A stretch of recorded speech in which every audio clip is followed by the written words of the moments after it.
Hello everybody, how are you doing? Welcome back to Man City Unplugged, your very own Man City fan channel. What a transfer window it has been for us. I would actually say that City have had the best transfer window of all the teams in Europe, probably not just in England. And it's such a big statement to say when we have just won the treble.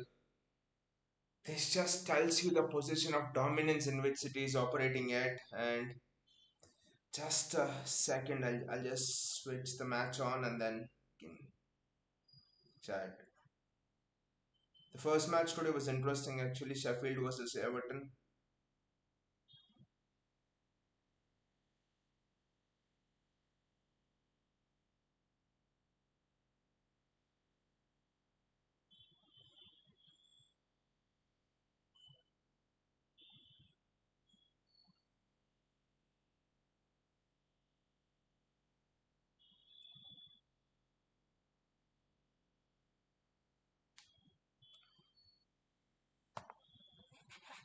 I'm sorry, I'll have to change the lineups as well. I've not changed the lineup. I'll actually do that. We'll actually do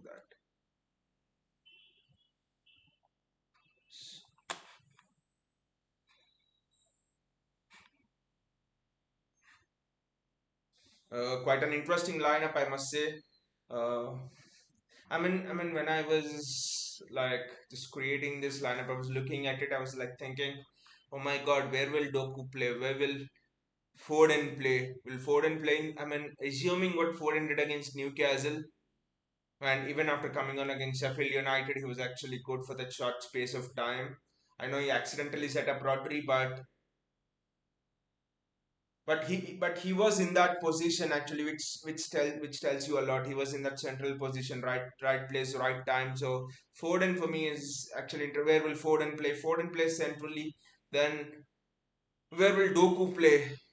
Because if Doku plays on the right and Foden plays centrally, does it mean Julian Alvarez is being tested on the left wing? Because Pepe said that Julian Alvarez, he will never play Julian Alvarez on the wings. So that for me is, I mean, it's actually interesting how City will line up today.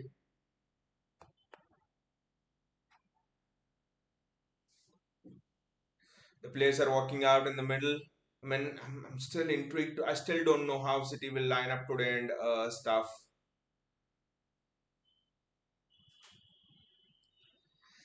I mean, I'm just thinking, could it be that Jeremy Doku could he actually play on the left hand side? Are we going back to left footer on the sorry right footer on the left hand side and left footer on the right hand side, both cutting in?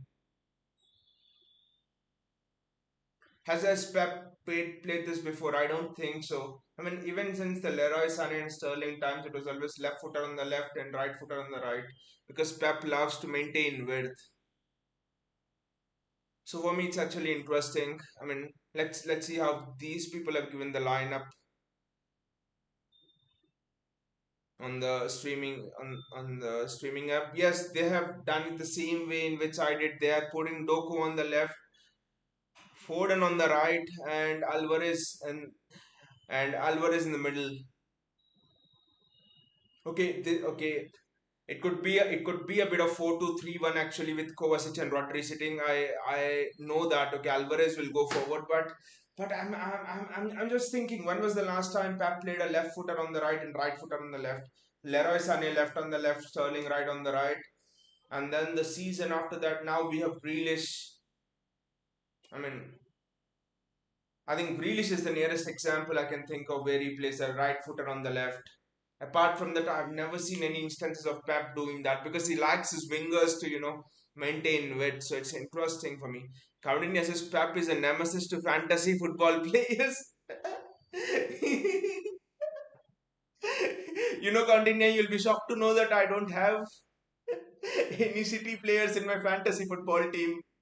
I had John Stones till 2 days back, and I just put him out because if you see the past records of Pep Guardiola as well past record of City defenders as well. For example, City had the best defense in the league last season, and the highest points given by City defender was 110, 120.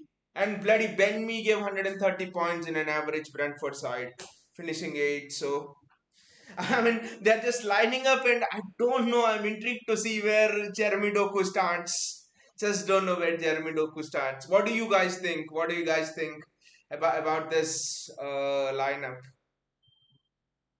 I mean, one thing that still intrigues me is, well, Doku could start on the left. That is fine, but can Al, why would you shift Foden from a central position? I don't know. Everyone is like hugging Doku, Doku. I mean, this is interesting. They have directly given a debut to Doku here, and Pep and Calvin Phillips would be sitting on the bench and thinking, well, I've been here for 1.5 years and I've never made a start. I think he's made a start once in his 1.5 year time at City, almost 1.5 years it's been. And Jeremy Doku has come yesterday and is making a start today. Wow.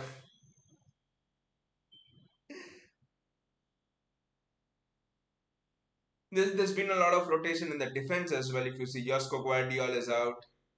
John Stones, they told Stones might be fit, and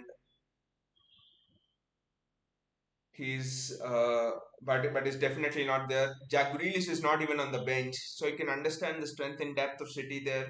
I mean, the midfield dynamic is interesting for me because Matthews Nunes, everyone was telling is a replacement for Kovacic, but I think Matthews Nunes is a replacement for bloody. I mean, he could come in and do a job for Rodri as well. So that's I mean I expect Matthews Nunes to start as a holding midfielder in quite a few games actually ahead of Calvin Phillips. So that is very interesting regarding Matthews Nunes. Again, a few people were telling, I've seen YouTube and other places that few people were actually showing the heat map of Matthews Nunes, and it's actually similar to Ikai Gundogan without the attacking output. Ederson already with a long ball. Oh no, our lineup's actually wrong, I think, because Jeremy Doku is on the right, Phil Foden's on the left, and Alvarez on the center. Jeremy Doku is on the right, and everyone's wrong, right from your BBC to your Hotstar to your One Football. Everyone who's even me who's put out the lineup with Doku on the left, we are all wrong. Doku started on the right. It's a three at the back with Manuel Akanji going into the midfield already. Manuel Akanji is actually sitting beside Rodri, and Kovacic is going forward. Kovacic is playing ahead. I think this could be another reason why he's brought in Matthews Nunes because Nunes can just make those dribbling runs. That's a ball out wide to Phil Foden, and the ball's gone out. I mean, Phil Foden could be standing there on the left wing position and thinking, will there ever be a stable position for me in this team? And the truth of the matter is, if you're playing for a Pep Guardiola team, it doesn't matter who your name is, you have to play multiple positions. Erling Haaland,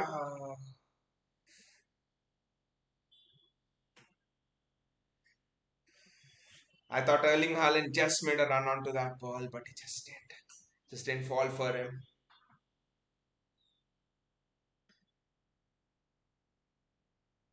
Jeremy Doku is still waiting for his first touch. You know the highlight of this transfer window, Rodri with the ball and is done beautifully there to get out of the press. Are Fulham doing a man-to-man press? They're doing a man-to-man marking job here. Yeah, they are actually. If you can observe Manuel Akanji, they're actually cutting off the ball into Manuel Akanji. That's why this is the third long ball City have played in the first 2 minutes. The pass to Manuel Akanji is cut off. He's coming into the midfield and there are four Fulham players. It's almost like they're forming a circle around Akanji and the pass is off. And Ederson and even Walker is having to put that ball over the top to Erling Haaland.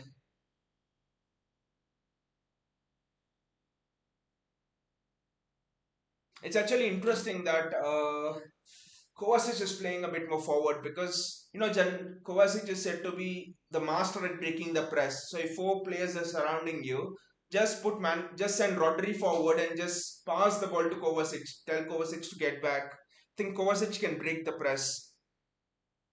It's interesting that Kovacic is playing much more forward than than we have imagined. I always thought Rodri. By the way, I forgot. Rodri is the only player who's in my fantasy team. Just forgot about him. And surprise, surprise, he's the highest scoring City player in fantasy till now. That Phil Foden, referee says not a foul. Come on, Michael Oliver. Fulham are pressing well here. Fulham are pressing extremely well here. Well cut out by Jeremy Doku. Jeremy Doku does well to keep the ball. That is wonderful skill by Jeremy Doku. He's retained possession there as well. This is great awareness. The first two, three touches from Jeremy Doku were scintillating. They were beautiful under pressure from two to three players, and Jeremy Doku protects the ball beautifully. Phil Foden, Akanji, back to Ake. I slightly don't know why he's starting Ake over Guardiola today because I think Fulham as a team will press you, and Josko Guardiola is again one of the players who can break the press.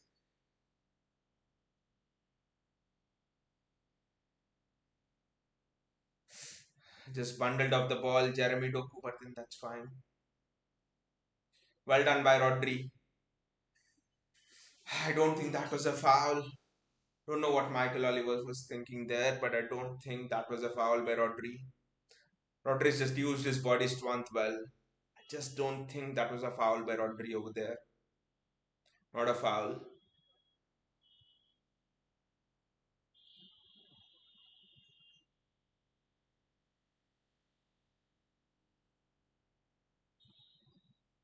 Give the ball back to Edison, yes. So slightly questionable decisions of playing Ake instead of Guardiola, and Kovacic playing much more ahead of Rodri. Kyle Walker does extremely well here. Kyle Walker does extremely well. They were trying to press him. He's improved that part of his game, Kyle Walker, to be good under press. He's improved on the ball. He's definitely improved on the ball. Mateo Kovacic, a through ball there. Erling Haaland.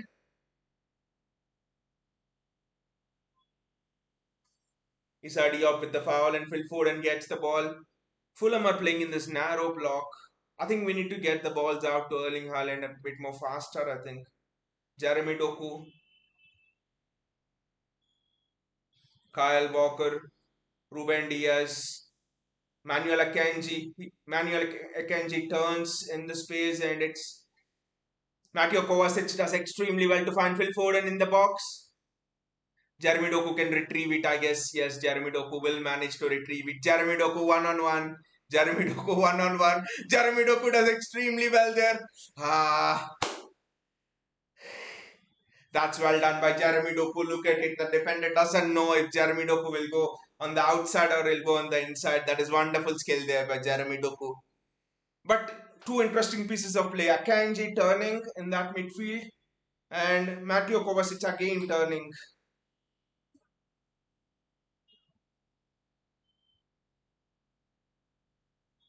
Mateo Kovacic, Jeremy Doku there. Doku does a mistake. I mean, it's not a mistake. It was a cross that hit him, and that's a good ball in there. I think Ake can that should be a throw in for City. To be fair, City are slowly increasing the pressure on Fulham.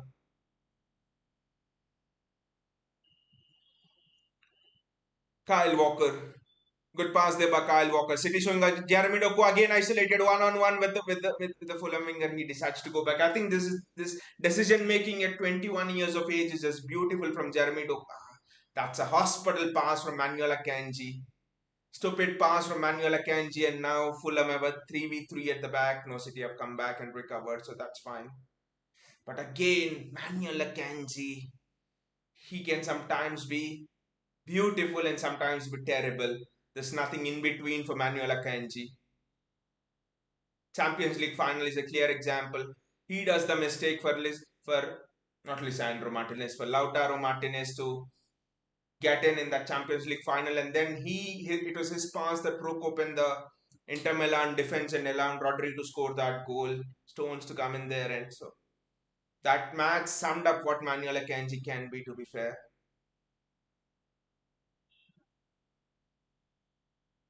Fulham are just Fulham tried to press in the first 5 sort of 6 minutes, but then now they're happy to sit back a bit more. We'll have to test Leno as much as possible.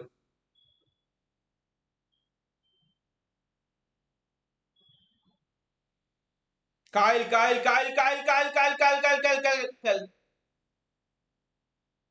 That is well done by Kyle Walker. You would think that is risky.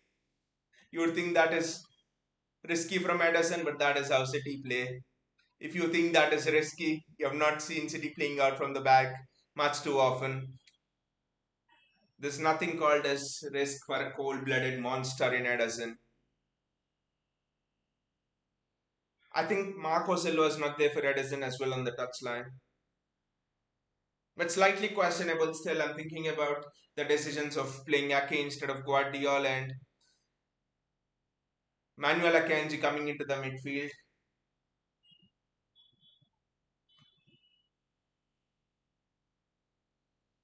The passing has been sloppy from us today. It's just been proper sloppy from us. Especially the passing in the midfield. I can understand it's been difficult, but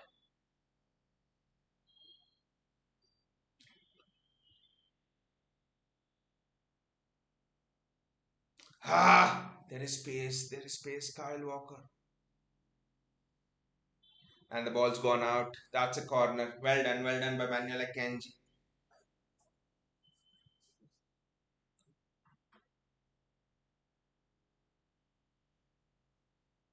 The defending on this has been actually good by Manuel Akanji.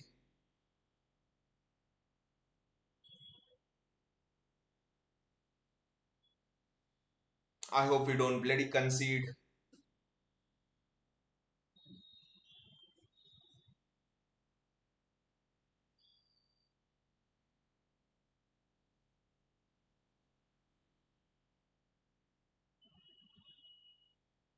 That's a goal kick for City, and Andreas Pereira is not happy.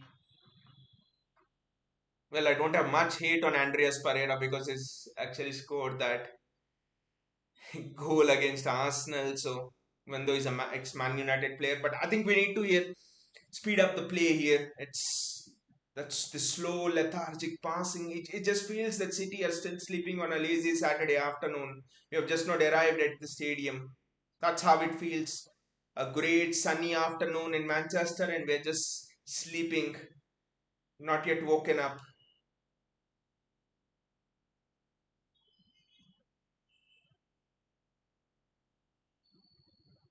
Jeremy Doku sloppy again. My God.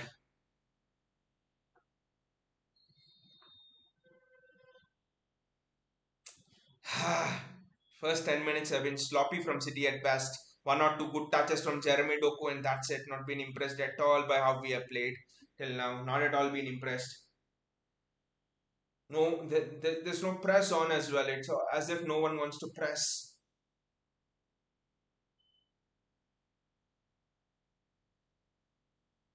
It looks as if City themselves have been surprised by the start they have made to the season. But to be honest, the fixture list has been a bit more kinder for us. Newcastle match was difficult, I understand, but it's not been it's been a decent fixture list, I would say, because Newcastle was difficult and Burnley, newly promoted team at their home ground. You never knew anything could happen. So the fixture list is not as easy for us as people would think. Erling Haaland's through. Erling Haaland. Ah, Haaland was almost through over there. They're doing a man marking job on Erling Haaland there.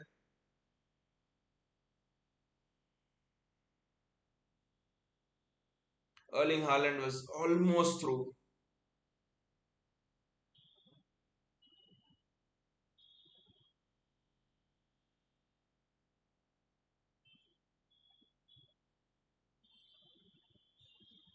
Jeremy Doku, Jeremy. Ah, Doku was there on the ball, but I just think he did a little bit too much. Well done, Michael Oliver. He's done extremely well there to tell the Fulham player to get up. Michael Oliver's woken from his Saturday afternoon slumber, for sure. The build-up's just slow, I think. Fulham are definitely marking man-to-man. Foden's free there. Foden. That's a throw into City.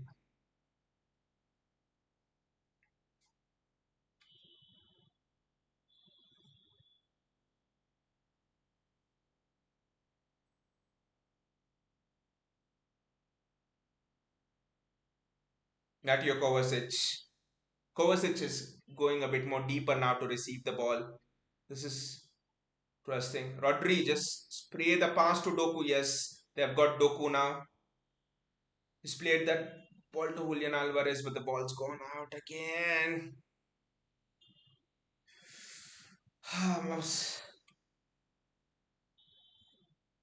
I don't know why Doku is starting more deeper than Alvarez. This is interesting. I just do not know. Why don't you just play Doku right on the right wing, one on one against Robinson? A Fulham players down,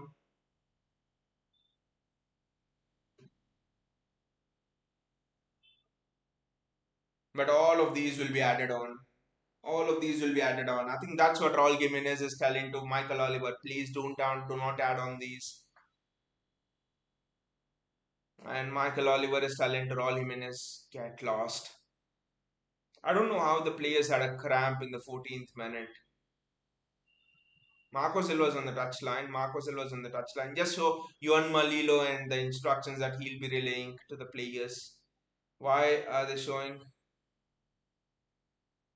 Marco Silva? I think there's an injury actually for Fulham and new players coming on.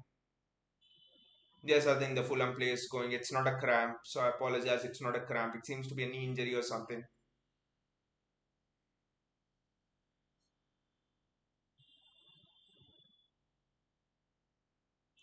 Who's the player going off?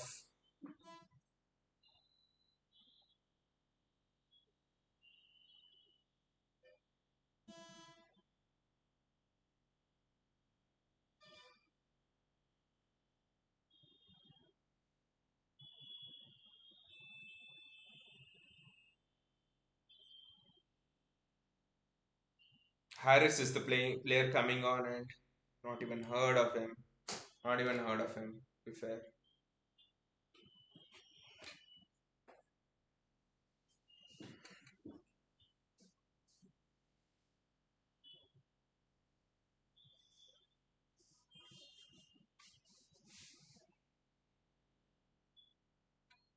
Edison kicks it long and hard. Again, City have been sloppy in possession. And I've said it at least 10 times, I think, till now. Easily.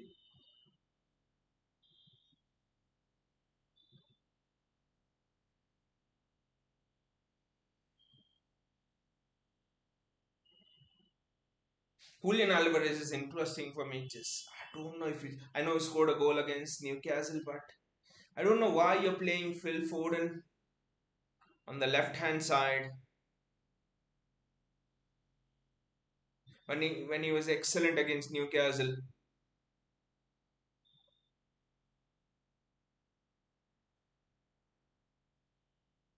It's a free kick for City, but again, it's a bit puzzling. Why do you want to waste Phil Foden on that left hand side? I don't know. Just don't know.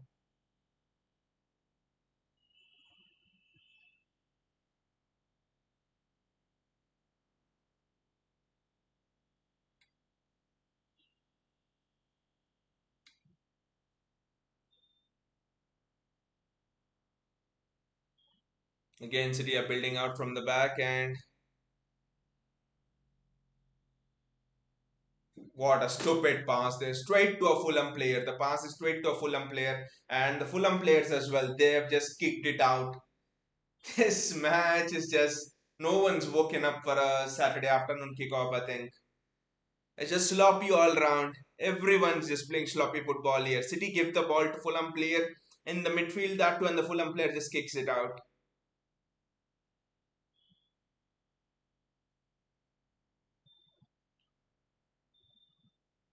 Kyle Walker, Julian Alvarez, Rodri, Nathan Ake. This is fluid football from City. Again! This time it's Mateo Kovacic doing the error, I think. What the hell? Why are so many people playing so many sloppy passes?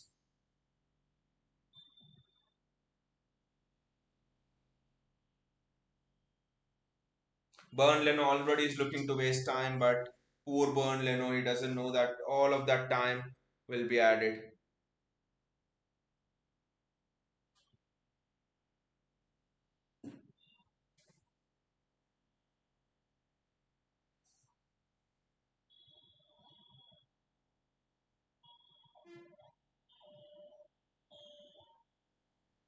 This game has not started. This game has not yet started.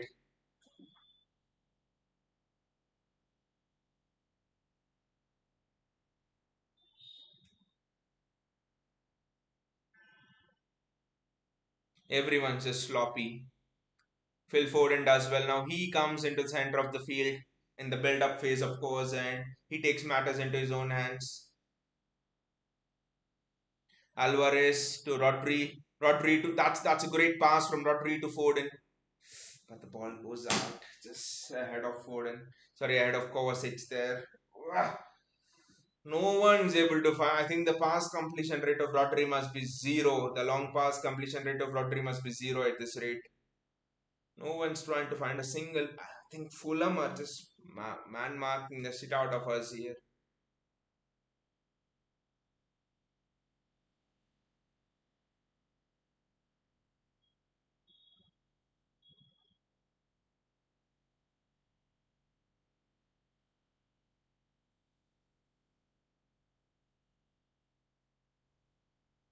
That's well defended, but I think it's a Fulham corner. Yeah, it's a goal kick actually. Well defended by Doku. It's a goal kick. Good defensive work by Doku over there. No, it's a corner actually. I thought it was a goal kick for a moment. What the hell are we doing when we have the ball? I haven't seen a City performance this lethargic since the Community Shield last season. 20 minutes have gone and it's turning out to be one of the most woeful performances, one of the most lethargic performances. It's well defended on the set piece.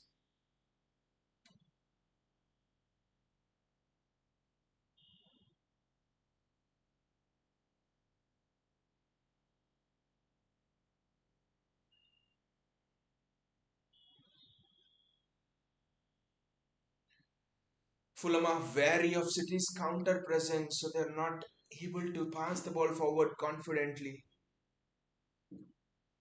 The match is going nowhere from a Fulham perspective, to be fair. And Leno is keeping a stats on the ball, hoping City will press him, but City are not pressing him and is confused what to do.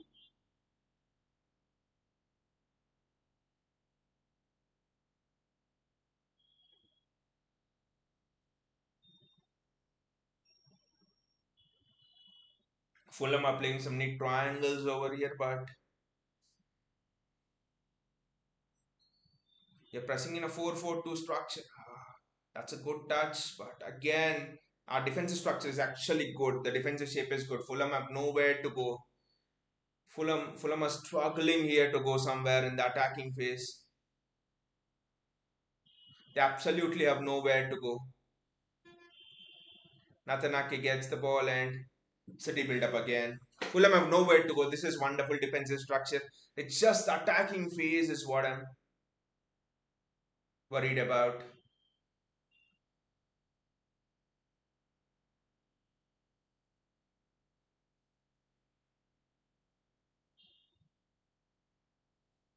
Akanji, Ruben Diaz, Natanake, Ake back to Akanji. Can someone drive forward with the ball? Kyle Walker.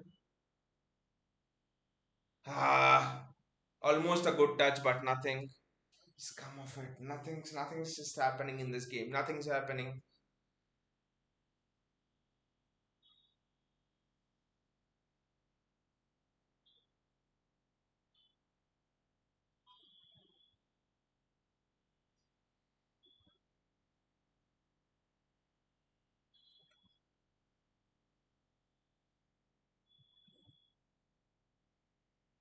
Press, Burnley now, Jeremy Doku. Press him.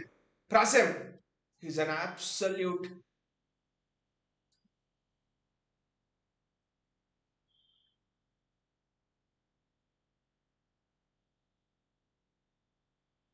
It's just ping pong going over there.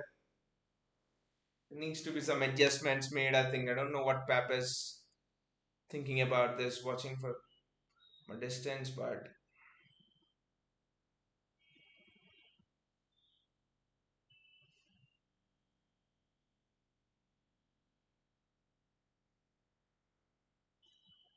that's it is throw.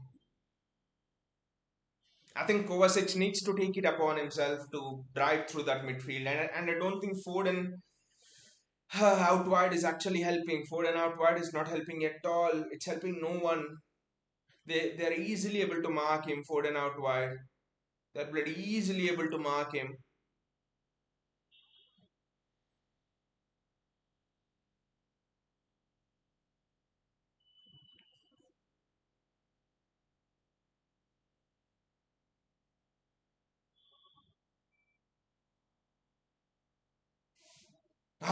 Looks as if they've switched wings now. It's Jeremy Doku on the left and Foden on the right. This is an interesting change. Yes, they've switched wings now. Maybe Foden was slightly offside there. I don't know, but look at it, the change, and suddenly there's it's interesting. Suddenly Foden's much more active, and Foden's narrow as well on the right. Foden's not wide, so this is interesting. This is very interesting.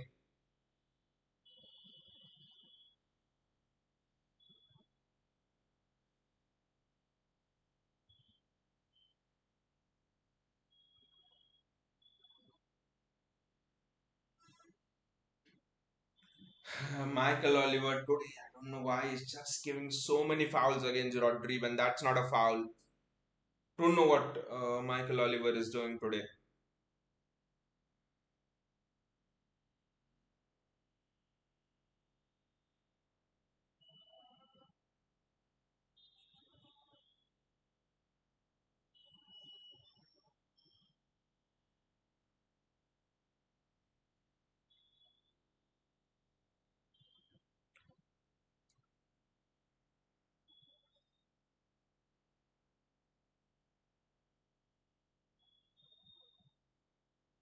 Phil Foden does well there to escape the press. Yes, Phil Foden being involved more, and suddenly Fulham do not know what to do. Suddenly the man marking everything of Fulham. Foden's just broken it, I think, and now Jeremy Doku.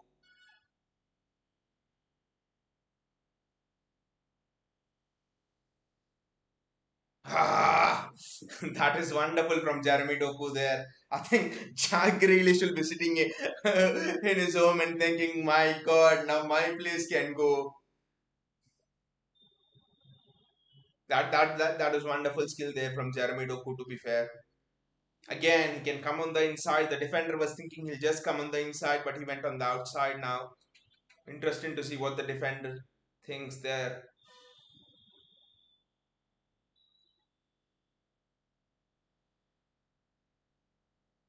Phil Foden. Ah, that was so close. That was Phil Foden just ripping Fulham apart here. Phil Foden, wow. Just look at it. The moment he's involved in the game, just look at the skills of Phil Foden over there. He just ripped that Fulham defense apart.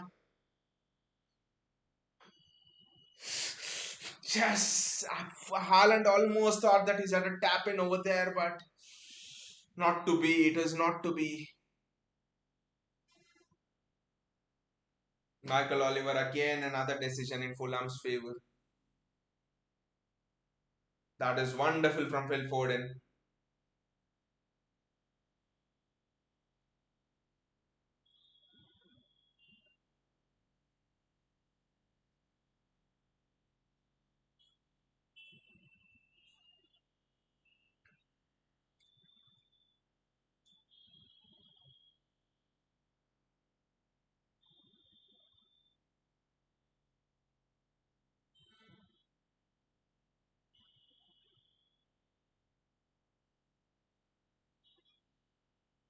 Kyle Walker does very well. I mean, Nathan Ake does very well.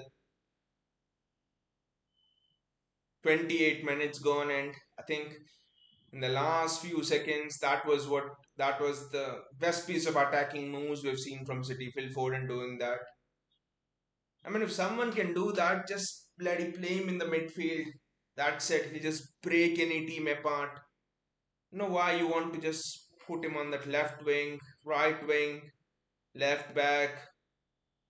Apart from the central midfield, Pep plays Foden everywhere. I don't know why. Jeremy Doku, again, not a good pass.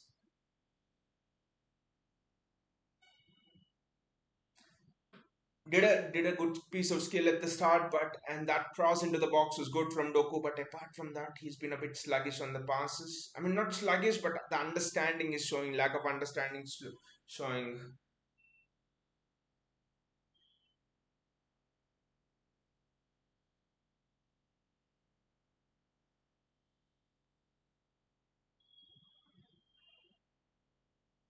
Kyle Walker, I think this is back to the Newcastle system. I think now Kyle Walker's playing high and wide on the right hand side. Phil Foden's now playing centrally. Alvarez is also joining Foden centrally, and it's Kyle Walker again high and wide on that right hand side.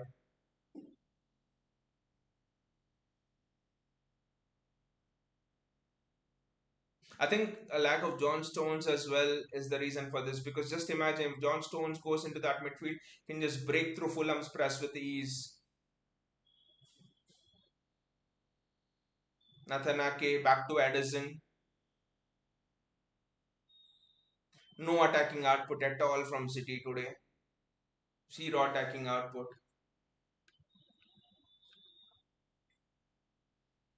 Akanji on the ball does well. Mateo Kovacic. Good pass there. That's 1-0 to City. What a goal! Alvarez and Erling Haaland. Right place, right time. Julian Alvarez. Just look at how he took the finish. Jumped up and then kicked the ball into the back of the net. Julian Alvarez. And how did this all come? With Phil Foden going in centrally. He's just wreaked havoc there, Phil Foden, in that Fulham's defense. I'm sorry, in that Fulham's entire defensive structure, I would say. There's no offside. That's not offside. Come on, that's not offside for sure. That's a wonderful ball in there. Kovacic to Haaland, Haaland to Foden, sorry, Haaland to Alvarez, and that's goal. They're putting a VAR on this now. Bloody hell. Clearly, the Fulham player's foot is forward, but anything can happen with those bloody geometric lines.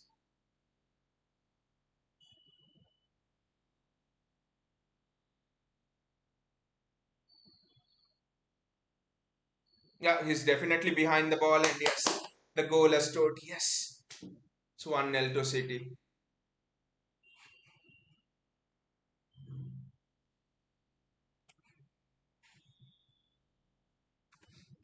That would have been an absolute embarrassment if they said that was not Nathan.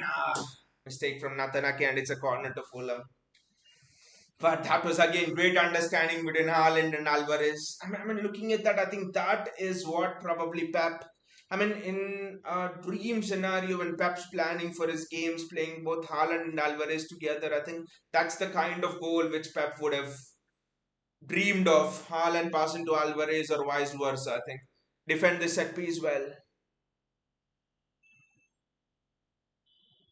And Fulham score. It's 1-1. Bloody hell. Straight away they score from a set piece. What the hell? Straight away they score from a set piece.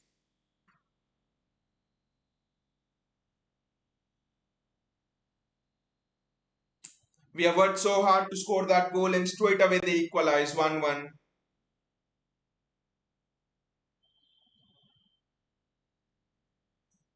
There's no offside on it, Eddie. Why is that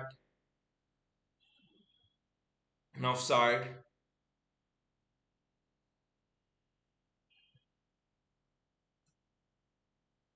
Bloody hell. Straight away they score. What the hell? City conceding on a set piece is not something that you see often.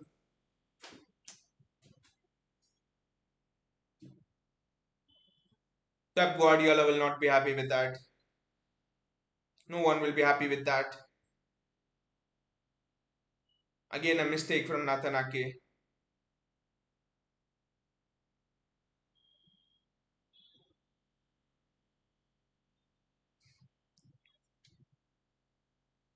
It's City's ball, but straight away you concede in 10 seconds.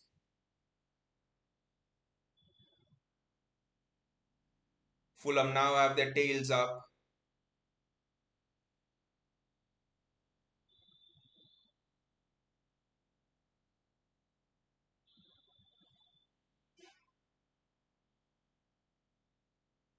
That's a foul, of course, on Rodri. City are on the back foot now. These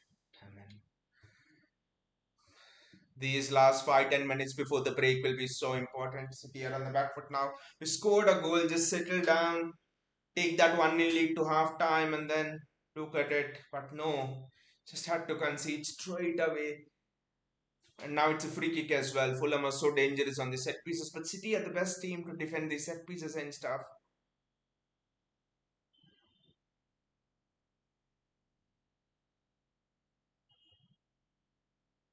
That's well defended by Haaland.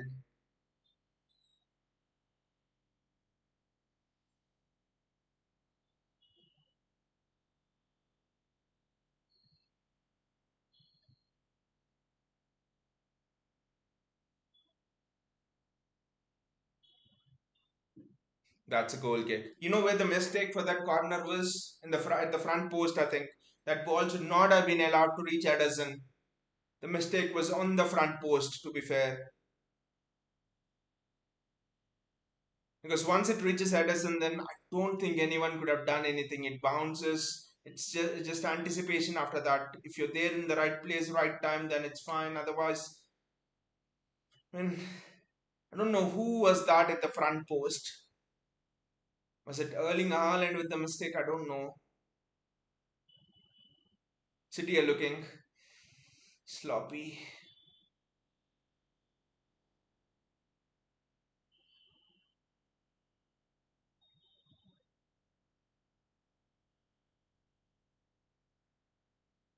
I think last time as well, this match at the Etihad was difficult. I think it was 1-1 City down to 10 men. Joao Cancelo sent off, and then I think De Bruyne scores a penalty, wins a penalty in the last minute, and Haaland scores that. That's a great ball there, but of course the touch of Erling Haaland has let him down. What the hell is Michael Oliver? He's just giving away fouls in favor of refereeing has just become a joke in this league. It's become an absolute joke in this league. The referee is just behaving as he wants. That was never a foul. I don't know why he's targeting Rodri today, Michael Oliver.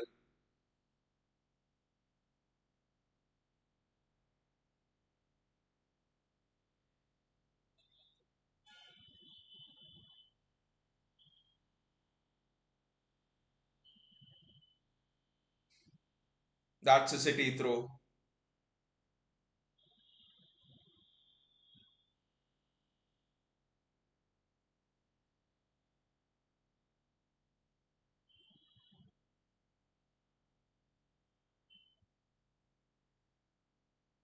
Ederson.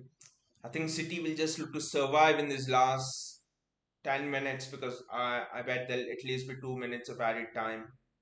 The VR decision and the injury to Fulham's player, there'll be at least and Leno wasting a bit of time. There'll be at least 2 to 3 minutes of added time. So that's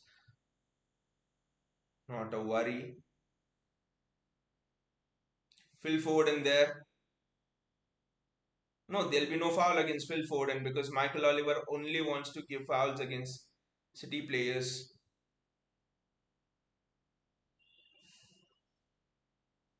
He's not giving any fouls. Look at it.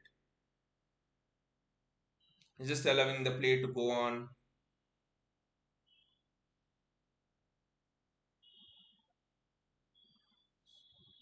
That's well defended there by Rodri, I think.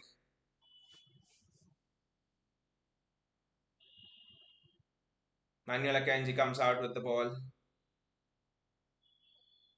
We need to score a goal before we go into the break.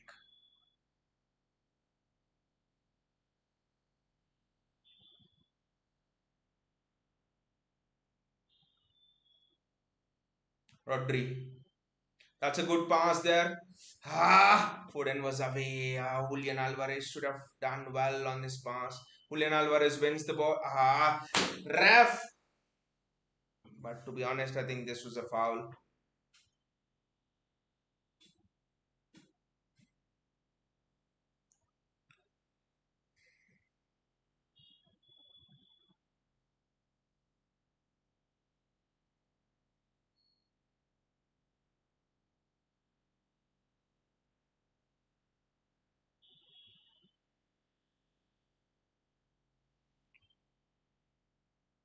Burn Leno with the kick.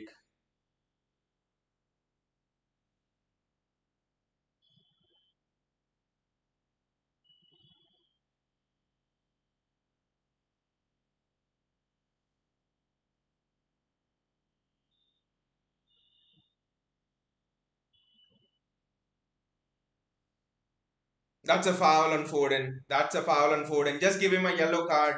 I don't know why Michael Oliver's not given a single card in this half. He's definitely tripped up Phil Foden over there. Manuel Akanji, Nathan Ake,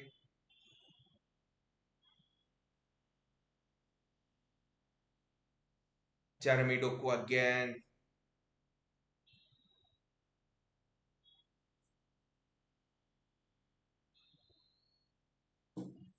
It's a throw into Fulham. I think you scored the one goal on a difficult afternoon. Then you tell Fulham to come on to you, and then you hit them on the counter with Doku and Haaland. The entire game plan is just gone to shit now because of conceding from a team set piece. See, if they come on to you and they score the goal, that's a different thing. Kovacic does well. Kovacic with the ball. Erling Haaland just could not take it in his stride. Erling Haaland.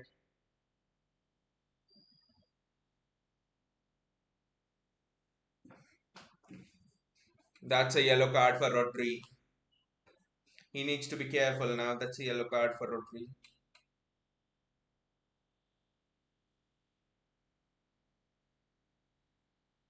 I don't see any yellow card over there. I think it's the accumulation of all of the challenges, and Michael Oliver has given him that. But games against Fulham have always been tough. Last year as well, 2-1, we barely got past them at Etihad. And 1-0, the reverse fixture at Fulham Stadium, 1-0. We needed to win that game to keep pace with Arsenal. It was a very difficult afternoon. They equalized 1-1, and then Julian Alvarez scores a banger from outside 2-1. So Fulham has not been easy for us historically as well.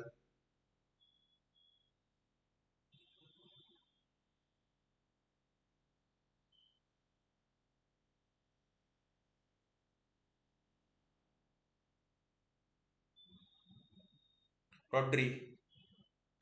Rodri does extremely well to remove Andreas Pereira off.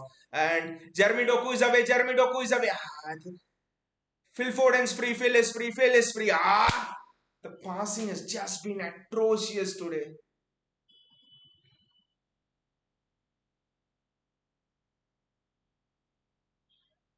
The passing from Fulham has been shit as well, to be fair. Jeremy Doku is away here. Jeremy Doku with the ball. 1v1 is 1v1. That's a foul. And Issa Diop gets a yellow card.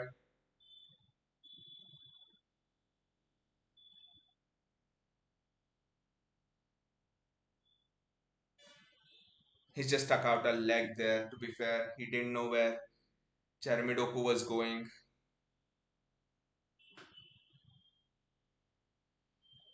I just wonder if you had someone like a James Ward-Prowse for these kind of things, set pieces. But Phil Foden's on set piece duty. Phil Foden and Julian Alvarez, not the best duo in world football, but they are there.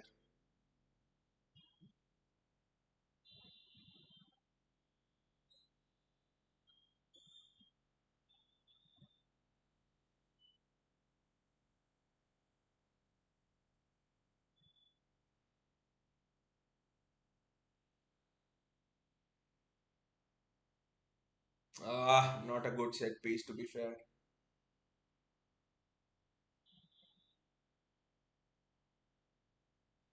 It's a head injury for a Fulham player here. No, no, this game has been very scruffy and there's not been any kind of momentum there. The one time which City scored a beautiful goal, that's the only beautiful part about this game, I think. Other than that, it's not good enough. The quality of this game, I mean, Fulham score a set piece.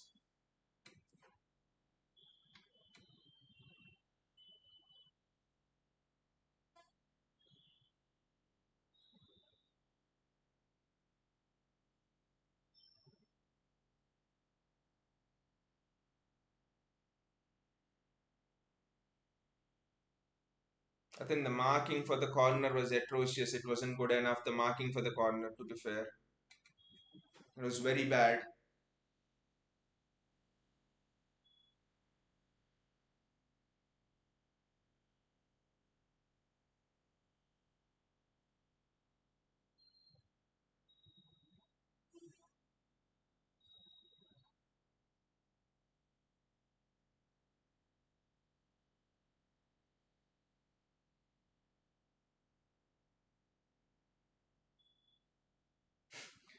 Good to see you and Malilo interacting with Kyle Walker over there.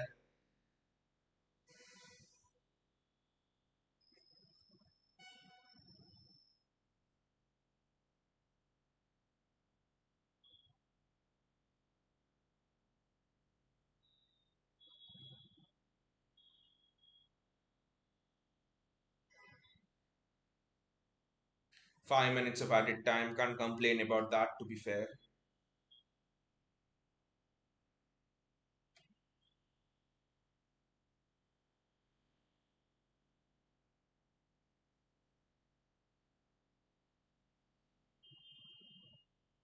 I'm just unhappy with the team where we conceded the goal. If Fulham split us open, they play open football, then that's a different thing. But not at all happy with the way we conceded that goal. What a pass there. It almost reached Erling Haaland, but what a pass there from Kyle Walker. Can we mount one last attack? Because 5 minutes can too much. It can be a lot of time, to be fair, I think. Manuel Akanji,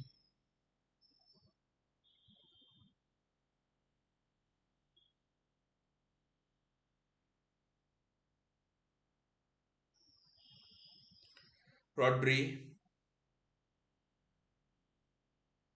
My God, I think City want to go into the break 1-1. We do not want to attack. I think there's no attacking endeavor. Natanake,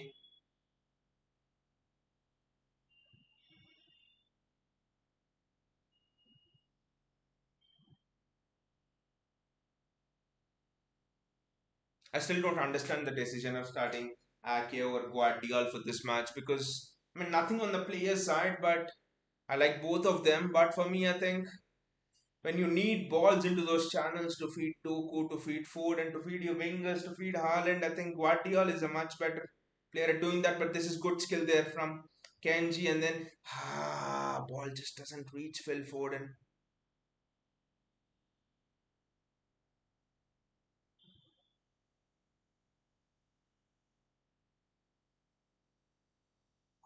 Robinson gets a yellow, I think.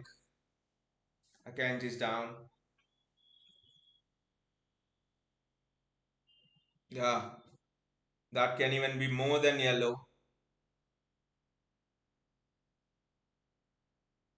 Probably mid between yellow and red.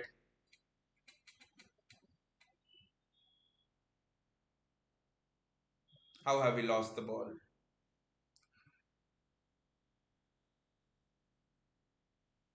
That is very well defended there. Wonderful defending. Phil Foden with the ball. Mateo Kovacic. Ah, it's just scruffy football. There's no control at all. Burn Leno with the long kick.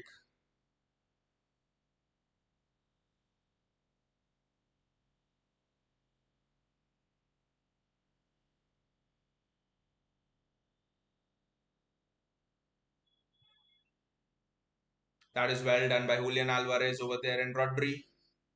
Rodri to Nathan Ake. Ake to Jeremy to Ake to Kovacic. Fair Kovacic. Give it back. I think one last attack. It's 2 more minutes remaining, and I think City can mount one last attack. Phil Foden.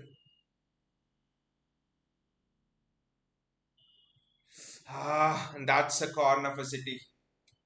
That is a good piece of play, and Erling Haaland almost got his head there. That's a wonderful piece of play there. Phil Foden just doing things beautifully.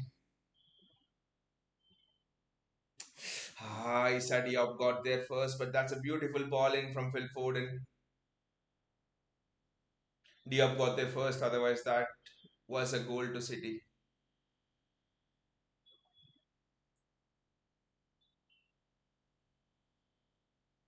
That's a goal!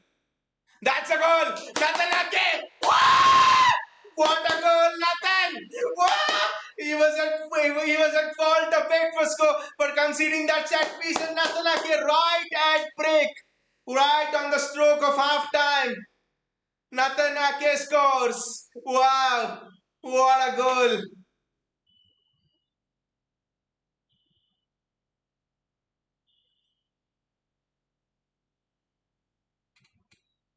Did it have a touch of Akanji? I don't think it had a touch of Akanji over there. Bloody VAR is checking it now.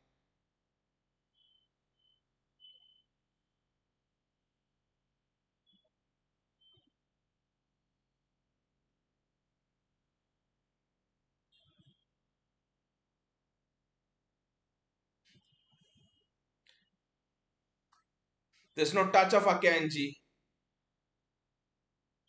And I think the goalkeeper's vision is also clear here. The goalkeeper can see where the ball is coming from. It's not that Akanji is blocking the goalkeeper. Alvistan.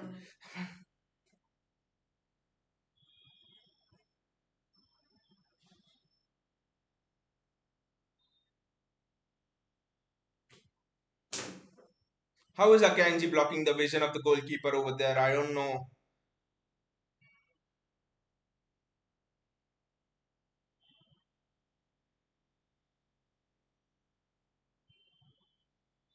Yes! The goal's given! The goal's given! Woo! Decision goal!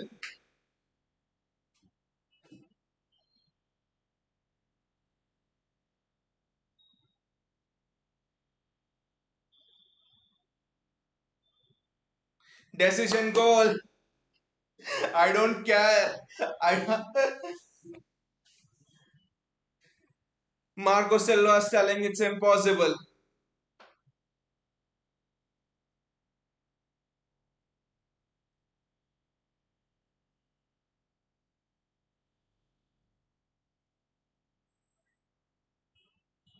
I think Marco Silva will be sent off now.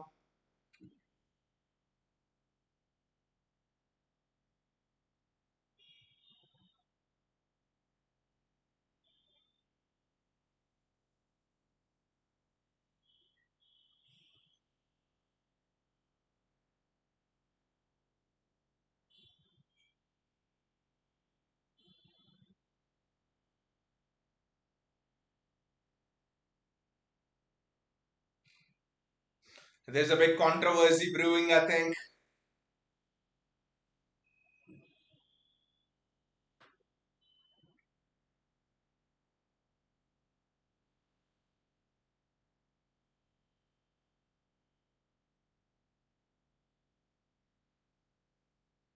Nathan Ake. For me, I thought Manuel Akanji was not blocking the vision of the goalkeeper.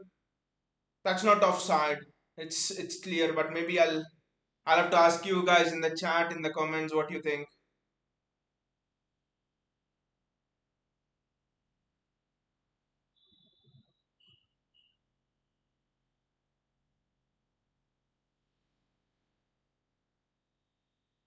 I don't know why Marco Silva has not been shown a card, but let's see this on the replay again. But on the replays of what VAR was,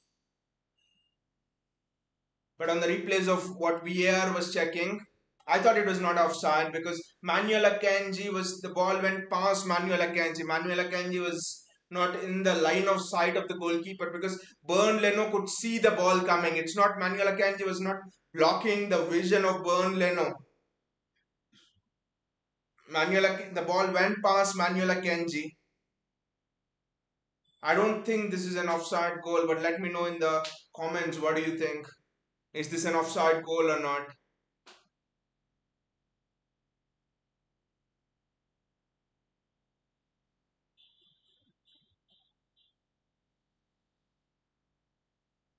Because Manuel Akanji he was not for me. I mean, whatever I saw in the VAR, this thing, he was not blocking the vision of Leno. So I don't know.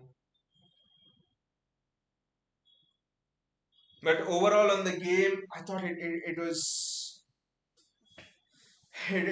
not a good performance from City, to be fair. Okay, we are 2-1 up and stuff, but I don't think it's a good performance from City. I do not think it's a good performance from City at all. The passes were misplaced.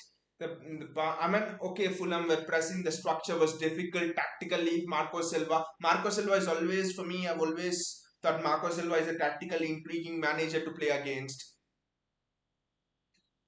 The pressing structure from Marco Silva was good. Akanji was coming into the midfield, and you could see four Fulham players just surrounding Manuel Akanji. So there was no way to go. They had a man on Rodri, so City were finding it difficult to find either Rodri or Akanji. So City had to go long balls to find Ford and Haaland. And Kovacic was playing high up, which didn't help either, because I thought Kovacic could break that system. I didn't understand why you want Akanji in the midfield when you could have just played a four at the back end. Kovacic beside Rodri, and Kovacic could just break that Fulham press in his sleep. I just didn't understand that. I didn't understand why Ake started ahead of Guardiola, because I mean I love Ake. People in this channel know I love Ake. We love Ake. I like Guardiola as well. He's joined us, but when Fulham's pressing structure is so good, when you want Akanji in the midfield and there is no out ball, Guardiola is a wonderful passer of the ball into the channels. Guardiola is an excellent diagonal ball. You can find Doku, you can find Haaland, you can find Foden in the channels, you can probably find Alvarez, you can go over the press. Ake is not that type of a player, so didn't understand why Ake started over Guardiola. Tactically, that didn't make sense to me. And again, I didn't understand why Phil Foden was starting on the left hand side. It almost was like you threw Phil Foden out. You were not interested in Phil Foden. The game changed when Phil Foden came on the right hand side, which means he was having more contact with Julian Alvarez. Foden was coming inside. He was playing narrow, like the play against Newcastle. Foden was just superb from the time he came on the right hand side. So, I mean, tactically, a few decisions didn't make sense for me. Vinay says, "Hey Vinay, how are you doing?" Vinay says, "Akanji didn't have a touch on the ball, so it's a goal." Exactly, Vinay. I mean, now they'll show in the in the break show, so we can see it more clearly. But whenever VAR was checking, they were even showing the conversations with VAR. I think now it was shown the ball. It didn't even go through the legs of Akanji. If it went through the legs of Akanji, I can understand that's offside. But it went past Akanji. Akanji didn't have a touch, and the ball went past Akanji. Ball went past the left hand side of Akanji. The goalkeeper's vision was not blocked. It was a goal. It was a goal. There's no doubt about it. Vinay says, but pathetic performance. We need Pep back badly. Both of the performances were pathetic, right? Sheffield United, this. In the Sheffield United match, I don't know what Kyle Walker was thinking. He was sleeping for that first goal, for their first goals. Otherwise, it would have been an offside. You know, when Pep is not there, it almost feels like, you know, feels like school children who are like enjoying and they don't want to do any work when the teacher's absent. That's how it feels. People are like, just enjoying it. Not, I mean, small passes are not being completed. But this was a good assist from Erling Haaland, I must say. Great assist from Erling Haaland, great awareness, great striker movement. Look at the movement of Haaland and Alvarez. It was just fantastic. And it was a great finish as well. I know it was almost an open goal, but Raheem Sterling would have messed it up. So that was a good finish. Never underrate any finish. But their first goal, I mean, I don't know how can you leave someone unmarked. Yeah, exactly. They're showing it in the break show as well. This, I don't know how you can leave someone unmarked. I think it was the mistake of Erling Haaland. If you look closely, how can you leave someone unmarked? I don't know. And Edison almost got to that. That would have been a world class save if Edison, did something to palm it away.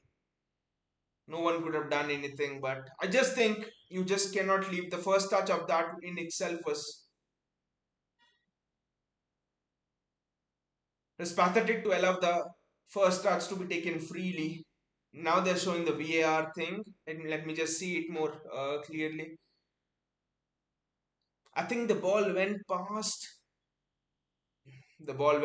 Manuel Akanji. Yes, mm, the vision of Leno is clear. The ball went past Manuel Akanji. It's nothing. According to the offside rules, that's a goal.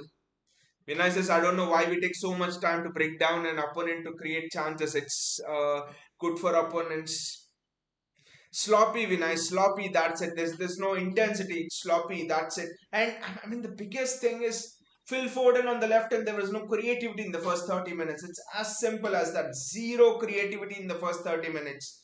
Zero creativity in the first 30 minutes. City in the first 30 minutes had zero shots on goal. I think zero shots on goal. I think Erling Haaland in the first 30 minutes inside the box, I think had one touch. I don't know. For I think KDB is not there. You got to play Phil Foden in the middle. There's no excuse for that. Vinay says, what the hell, Guardiola does not play. Foden should be exactly, Vinay, exactly. Just due to the opponent structure and the way Fulham set up, man to man, and it's difficult to play through the midfield. I mean, anyone can tell that it will be difficult to play through the midfield. What are your best options? What are your best options? What are your best options? Put balls into the channel, use Ederson, break the press, push them back. But no, we still want to play in the midfield, and you bloody put Akanji in the middle.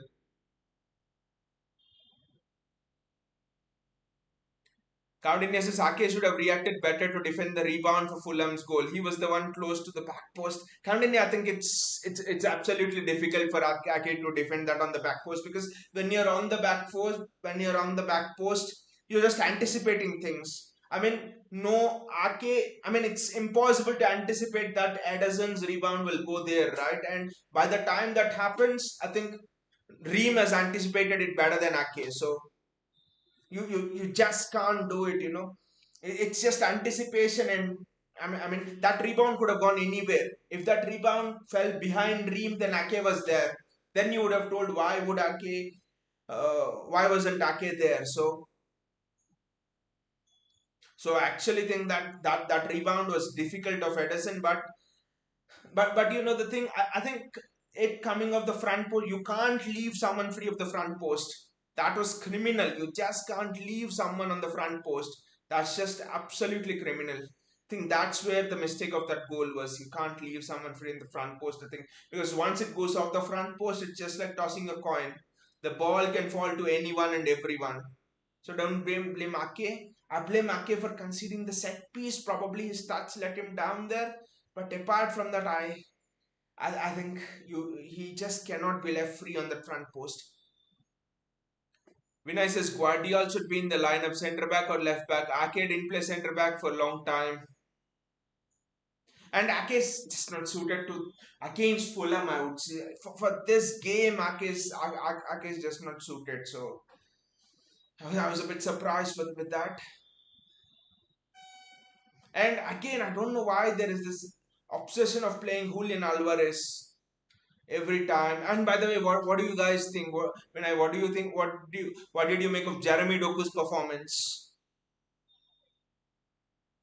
What did you make of Jeremy Doku's performance today? For me, he had a few good touches, but I think overall he was not in the game at all. Doku was not in the game at all. I think it was better when he was on the left. One on one, he got Diop booked, but Doku was not in the game at all. Counting SS thoughts on Palmer. Surprised that he left. I mean, when the news came that, I mean, even before Chelsea, there was interest from Brighton for Palmer. City said no, and there was Palmer was there with us right from 6 years old. He's as he he joined us in the academy as young, almost as a Phil Foden. He's a born and brought up Mancunian lad, City lad, and things like that. We all wanted Palmer to make it big here, but I thought, looking at his performances in that Arsenal game, Community Shield, in that against Sevilla, the Super Cup game, he was good. The runs he made and stuff, but the problem with Palmer was, I think Palmer was not that patient enough to wait for minutes. I think because and also I think when Jeremy Doku came, I think Palmer knew that it would be more difficult for him to get minutes. I think the moment we signed Jeremy Doku, I thought if the right fee came in, probably Palmer would go on loan. But but then when you see the fee of 45 million pounds for Cole Palmer, for someone who's not scored a Premier League goal, I think you let him go. I think it's hurtful. It was hurtful when we let Romeo Lavia go. It's hurtful that you let Palmer go. But, but I actually see. City can follow two types of approaches. My stance on this youth academy thing is City can follow two stances. First stance is the Chelsea way. Chelsea from 2007, 2008 to 2015, 2016 had dominated all of the youth leagues in England. They were the youth champions leagues. They were the winners of it most of the time. The approach Chelsea did was Chelsea very rarely sold players to other clubs. Chelsea had like 30, 40 players on loan most of the times. Loan.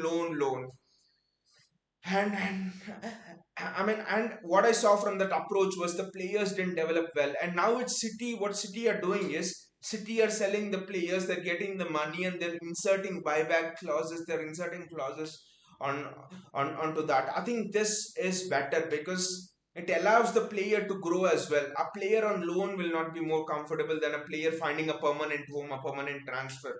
So my stance on this is, if the player thinks, and if Pep Guardiola and City believe that the player does not have as much of a chance to get minutes, how good he may be at City, I think it's better to go to another club and find your minutes. Go to another club and develop the career.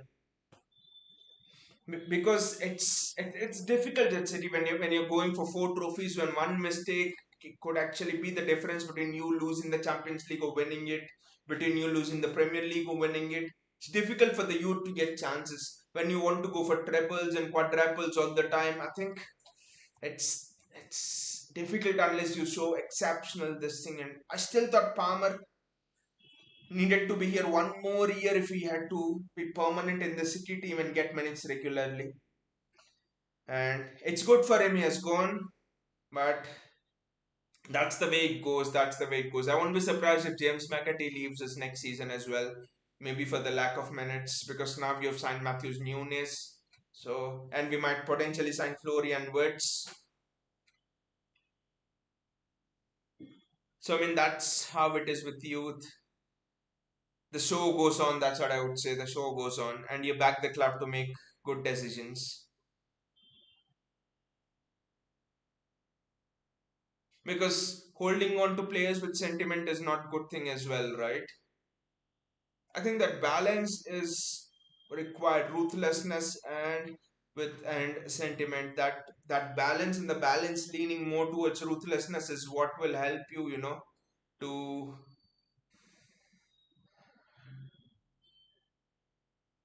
to win so many titles, to compete on all of those fronts. Marco Silva is was not happy at all. He's arrived nice and early to the ground. He's up with the tactical this thing. He's talking to his players. He's out with this tactical map and stuff. So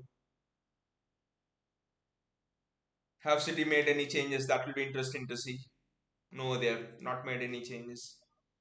Like I was telling, I'm a bit surprised with this obsession with Julian Alvarez, I think, because Pep wants to make Julian Alvarez work. Because I want Julian Alvarez to play, but let us imagine a system without Julian Alvarez. Foden gets to play in the middle. Grealish on the left, Doku on the right, Haaland strike. So suddenly you have a lot of your problems sorted. I'm not telling Alvarez is a problem here, but I still don't know where the good fit of Alvarez is. That's the problem. I know that they call Thomas Muller a player without a particular position. Thomas Muller is not a cam, is not a striker. When I mean Thomas Muller does not have a position in football. He just finds spaces. That is the player Thomas Muller is. I think Pep Guardiola has seen that in Julian Alvarez, and that's why he's uh, playing. He's trying to play Julian Alvarez every time. Julian Alvarez for me, he just finds space, and because of that, I think Foden's having to attack. Will be very interesting to see how Pep fits in Jack Grealish now.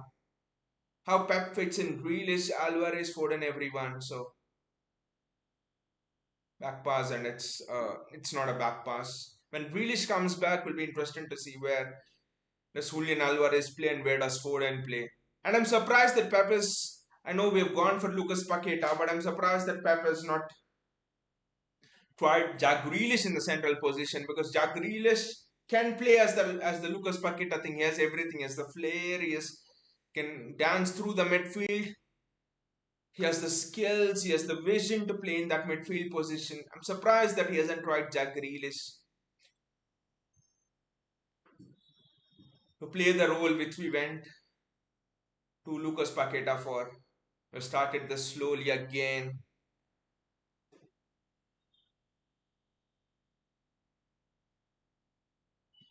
That's a long ball which was a bit tame, I think. Decodeva Reed versus Kyle Walker. And the ball's gone into the crowd.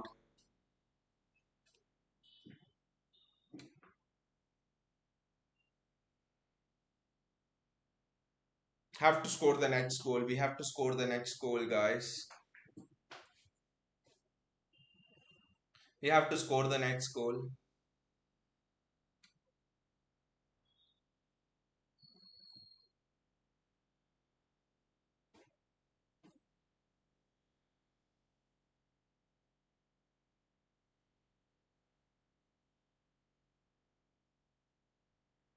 Natanake redeemed himself, had a part mistake for the set piece goal. He conceded the set piece. And like Kamdinya said, I think he even reacted. Didn't react for it as well, though. I think it would have been very harsh to blame Ake for that. Second ball, Phil Foden's onto it. Phil.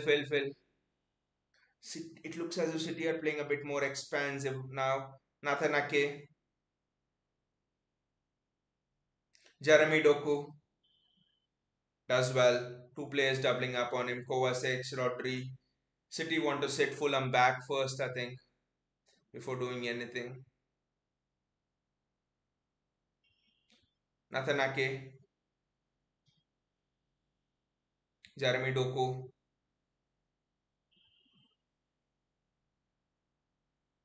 Jeremy Doku, his good. His decision making seems to be good. Doesn't always want to take people on. That's a very good run. Ah, very good run by Phil Foden. But I don't think he took the right option. He was not offside for sure. I think Foden should have controlled the ball, turned the defender on, and then maybe waited for Doku because Doku was behind him. The sun's just hitting down so much there, and it's sometimes difficult to spot the ball as well. Kovacic looks like City have got a right to volleying from Juan Malilo.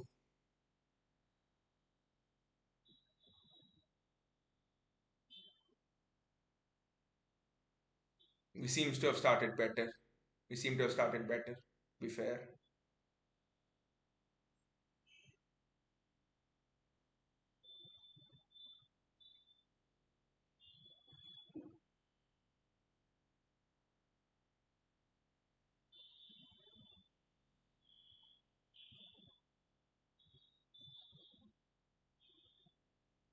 Ah, the ball almost fell to Erling Haaland there. Good defending there by Ream.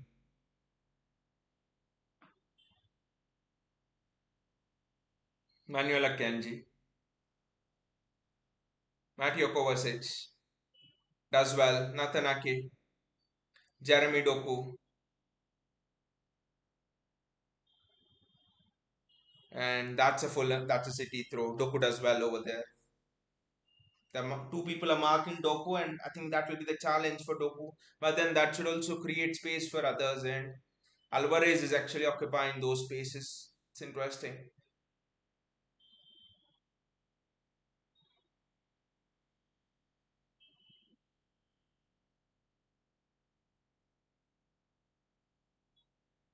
Burn Leno with the kick. I mean, I wouldn't be surprised if Pep comes back in price. Julian Alvarez there in that space, which Alvarez is going for, and I think that's Michael Oliver says that's not a foul, though I thought that was a foul to be fair.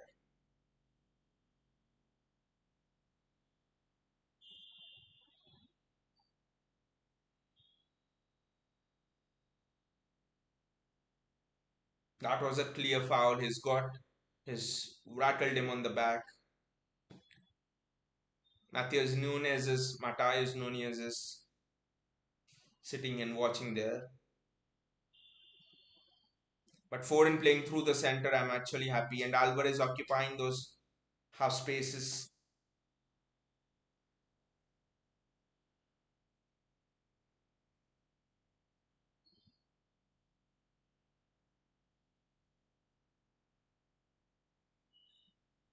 That's a throw to Fulham, I think. I'm actually interested, fascinated by the system now. The system now is actually very interesting.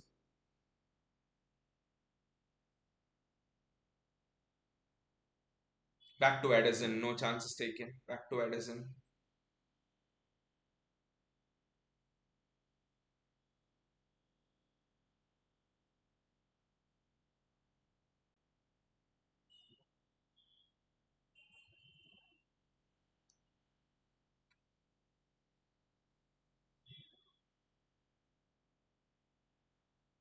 Great through ball there, Erling Haaland, but Jeremy Doku's there. City are being direct now, through balls to Haaland. I mean, I would like to see Jeremy Doku make those runs from in to out. When the through ball gets played to Haaland, then I would like to see how the centre back reacts.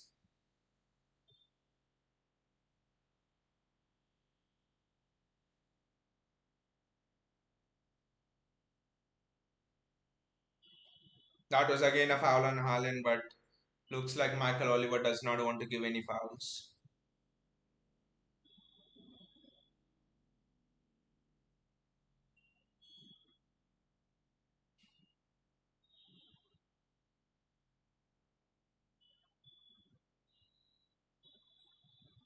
Well done, Mateo Kovacic. Natanaki clears it. I don't know why Kovacic didn't clear it early on. But good reading of the game from Mateo Kovacic there. Fulham's balls forward are dangerous actually, I must say. They're actually very dangerous. Kyle Walker reads it extremely well. That's a foul.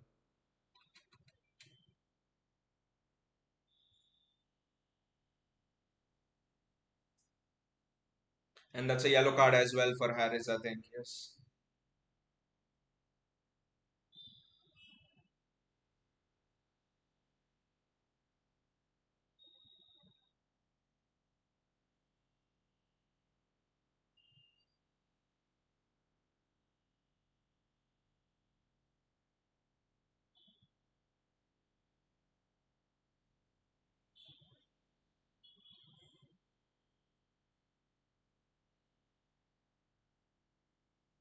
Doku does well there. Kovacic.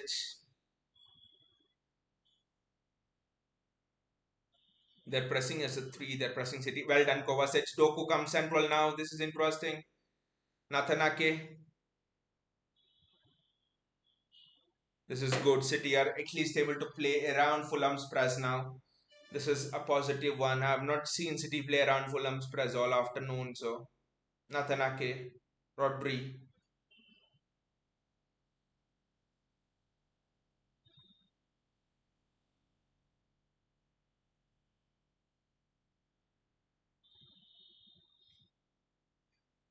Nathan Ake, Rodri.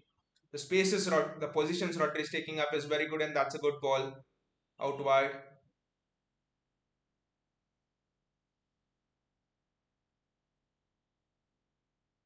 Press, burn Leno. Press, press, press. Fulham have played through the press decently well. But City get the ball back. Ha!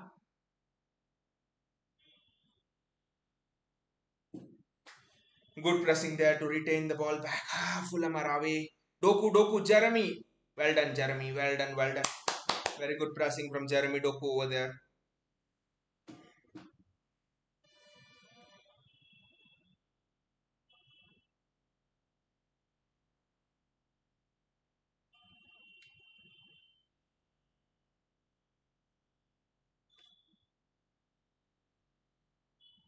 I don't know why the match stopped, so I'll just.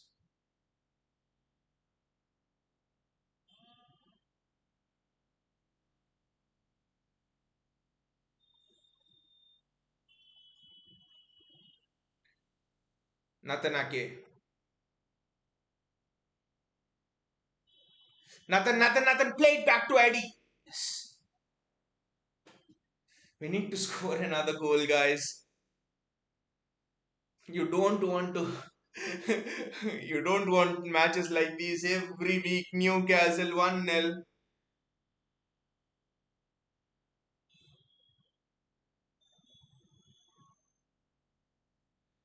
Sheffield United 2-1. I mean, every week you don't want heart attacks as fans.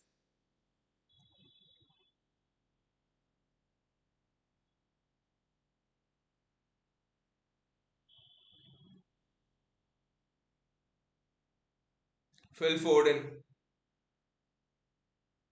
Mateo Kovacic, Rodri,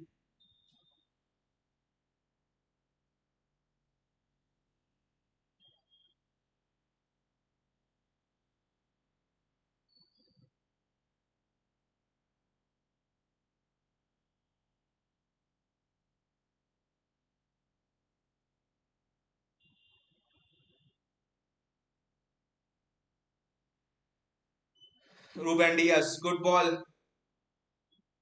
Julian Alvarez, Jeremy Doku, Rodri, retrieved by Rodri.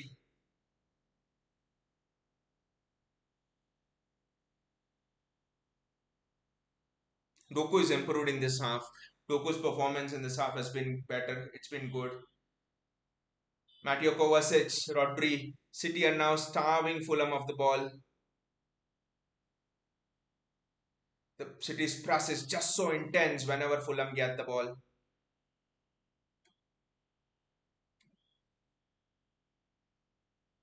Fulham are just not able to get the ball, and when they get the ball, it's because of City mistake, and the press is just so intense.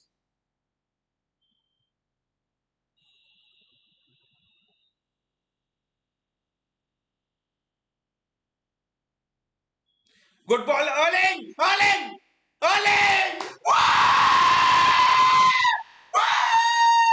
Erling Haaland with a straight mark goal! How about that? This is a fantastic piece of play from City. This is complete football.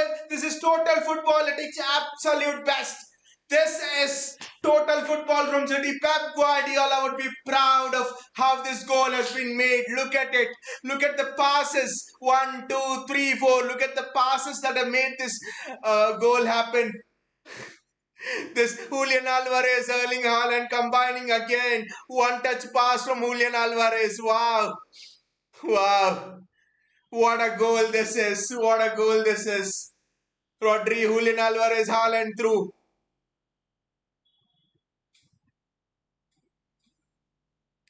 This is just something else. This is just something else, guys.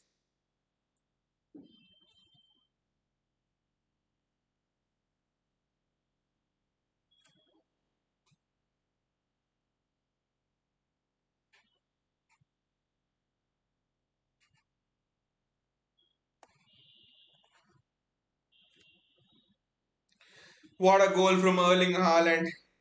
Goal and an assist.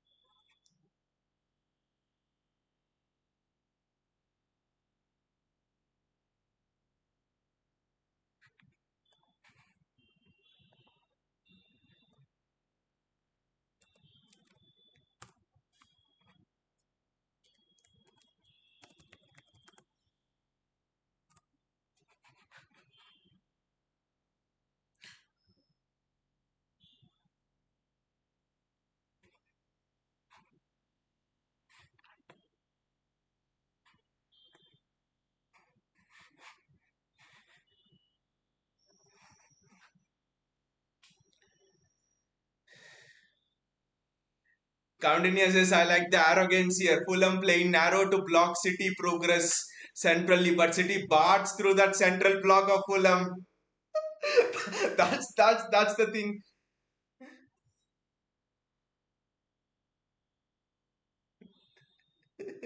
I mean, I mean that's such a great comment, Coundinia. That's such a great comment that you have made. That exactly about the arrogance. They're playing narrow, but even before that goal, if you observe, I think City strung together 8 to 10 passes, and then when City lost the ball, Jeremy Doku and Kovacic pressed like someone was chasing them for and trying to kill them, and they just chased like their life was on the line and got the ball back. And then Rodri, I think this is a marker, Countanya. Like I said, that comment was superb. This is a marker, I think, for teams who think they can play centrally, they can defend narrow, and they can push City out wide. That's just wonderful. But again, Julian, that one touch pass from Julian Alvarez is just out of that one touch pass from Julian Alvarez is just out of this world, right? That that speed of thinking, that's why I think Pep plays him over anyone else in that position. That speed of thinking, Alvarez just went there, one touch, Haaland, bang. Wow. It just shook me up, that kind of a goal. I haven't seen it any time recently, even from City. That's excellence. That's excellence at its best, Count. And yeah, that's excellent at its best. But again, I'll read you comment. I like the arrogance here. Fulham playing narrow to block City's progress centrally, but City barges through that central block of Fulham as if to say, "We are the boss." This is just and I think that goal would have just. I mean, anything can happen in the game. There's a game of football, funny old game, but I just think that goal would have just broken the spine of Fulham.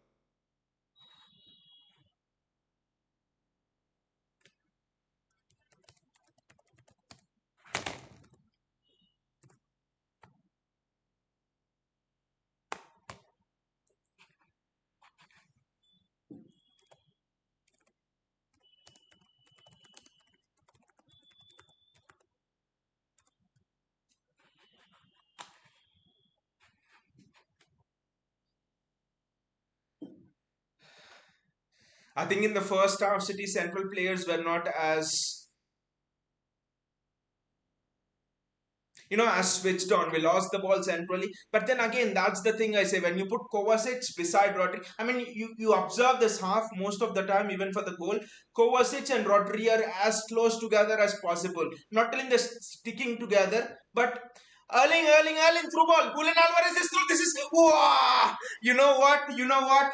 That was a trademark finish of Julian Alvarez. When Julian Alvarez finishes like that, you look at Brentford versus City last season before we broke off for the World Cup. City lose that game, but Julian Alvarez, same shot, he buries it off the top corner. When Julian Alvarez plays like that, it almost reminds you of the legendary Sergio Aguero when Julian Alvarez gets onto that left foot and tries to hit it onto the roof near post. It reminds you of the legendary Sergio Aguero.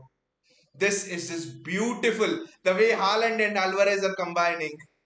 Now you see, guys, Haaland is Rodri from the edge of the box. Please hit a shot and give me some points in fantasy, Rodri. And it's just 64 minutes up, so there's a lot of game to play. But again, the rotation is also superb. Haaland, Alvarez, and can Haaland drop back? Yes, he can. Can Haaland assist Alvarez? Yes, he can.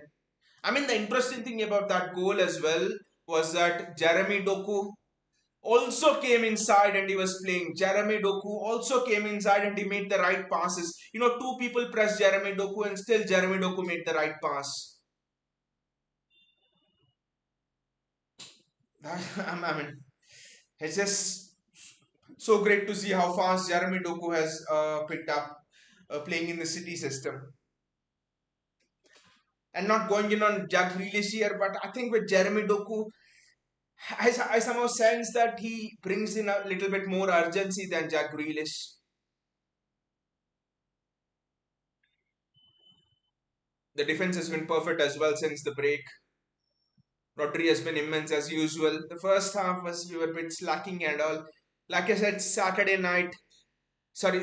afternoon, a lazy Saturday afternoon. That's how we behaved in the first half. And then once we woke up, you just are reminded it's already Saturday's half done. You only have Sunday, but on Sunday you generally worry about work the next day, waking up early the next day on Monday. So you're like full on in party mode. Matt Kovacic, don't know what Kovacic was doing over there.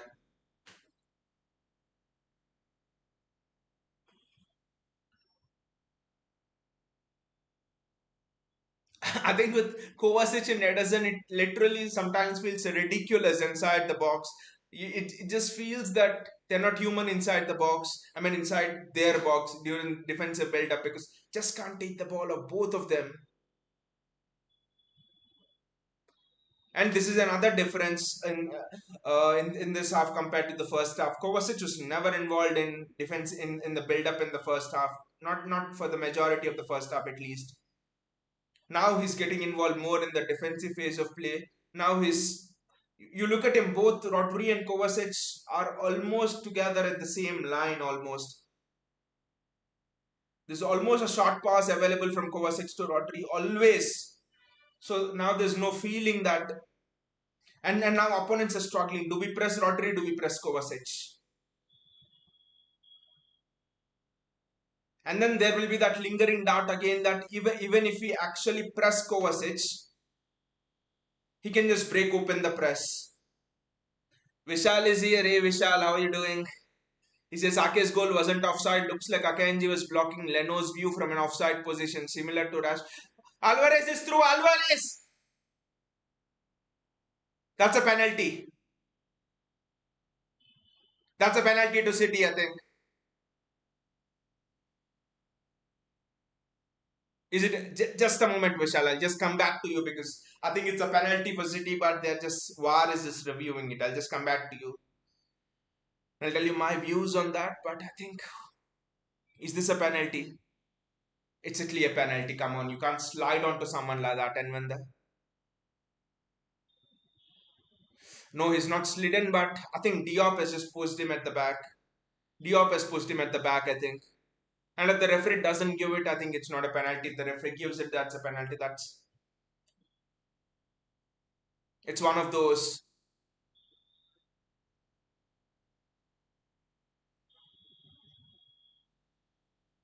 Erling Haaland keeps the ball down. Erling, you missed your last penalty. Do not miss this and have a monkey on your back.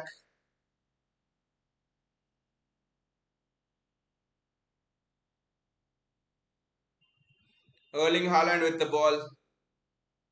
Well, this is fascinating because City have. It almost seems that City have woken up from their sleep just for 15 minutes and the game's done. Just for 20 minutes and the game's done.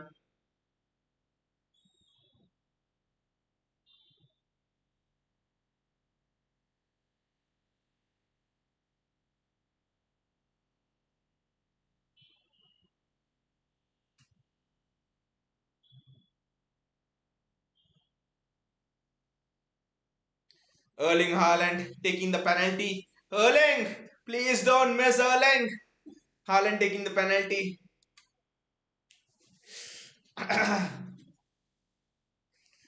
Erling, that is like struck into the back of the net like he wants to break the net. Wow. Julian Alvarez today, if someone has him in the fantasy team, are gonna just make it a merry because Julian Alvarez has scored a goal and I think penalty will be counted as an assist in fantasy at least. So he's made a goal and he's got two assists. Erling Haaland as well, two goals and an assist. So wonderful there, wonderful from City, wonderful from City. Yeah, Vishal, I've seen it multiple times. To be fair, there's an emphatic penalty. No goalkeeper, even if it dives the right way, is saving that. This is an emphatic penalty. So, Vishal, I've coming back to your point. I've seen it multiple times. My view on that is, see, Rashford thing was vastly different. I mean, just imagine this scenario. If you remove Rashford from that picture, is Bruno Fernandes get into that ball? No chance Akanji gets to that ball before Bruno Fernandes does. The presence of Rashford over there made Manuel Akanji slow. The presence of Rashford over there interrupted play. It made Manuel Akanji slow. It made Ederson come out because Ederson thought Rashford is gonna shoot. But the presence of Manuel Akanji here today in this game had no impact on the play whatsoever. The ball went from the left hand side of Manuel Akanji. If you see, Leno's vision was not blocked. Leno's vision was not blocked for this goal. I mean, if the ball went through Akanji's legs, it's offside. I agree. I've told it before as well. If the ball went through Akanji's legs, that was offside. But it just went past Akanji on the left. It was not, importantly, it was not blocking the vision of Leno. It was not blocking the vision of Leno. And even if Akanji was not there, Leno would not have saved it. The ball was in the corner. And it was not blocking Leno at all. Vishal says this is similar. The presence of Akanji interrupted Leno's. It didn't, Vishal. That's the thing. It didn't interrupt Leno's dive. Leno was already diving. It didn't interrupt Leno's dive. It didn't interrupt. Again, I mean, we could argue and it's subjective and another referee would have made a different decision on VAR. And I think this is, see, offside rule in the olden days would have been so straightforward, right? If someone is standing in the offside position, even though he had, if if I mean, if someone was standing in the offside position and even if he didn't interrupt or something, it was offside olden days. But right now, is he interrupting with play? That is so subjective, right? That is so subjective. Even with camera angles, you just can't tell it. But for me, what I've seen, it's right from Leno's angle. The only view that should be taken here is right from Leno's view. If you see from Leno's view, I don't think it's interrupting. I don't think it's interrupting right from Leno's view. It wasn't. It wasn't. It wasn't interrupting at all. Vishal says, anyway, VAR is just crap at this moment. Every team will suffer from exactly, Vishal. I won't sit here and say 100% that's not offside because, like I said, it's subjective. And we have been at the end of VAR decisions as well. Today, we have got a decision in favor of VAR, doesn't mean I'll sit here and say that the refereeing is fantastic, VAR is fantastic. No, there are so many this thing. I was unhappy with Michael Oliver giving some shit decisions today in the first half. I mean, on both sides, he was not giving fouls, he was not doing this thing. I'm not going to sit here and pretend that everything is all right in the refereeing this thing. Every team will suffer from that. We have suffered last time. Rashford, that thing, we lost the match. We have suffered. Arsenal have suffered. Brentford, that thing. You have made it. It was 1-1. So I just think every team will suffer, and it's subjective as well. Maybe if I was I was Fulham fan, for example, then my views on it would have been different. Maybe I don't know because I would have that bias. But whatever I saw, the angles as well, I actually think that's a corner for Fulham. I actually think it didn't block, but then subjective thing.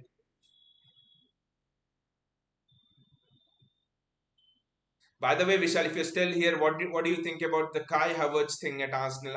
And what do you think about the transfer window? Are you happy with your transfer window? How many points would you give the transfer window? Give your transfer window, I would say.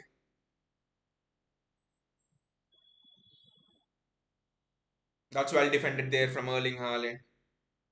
Haaland, I think, is looking to score his hat trick today, two goals. Safe to say that Haaland has probably arrived for the season in the Premier League.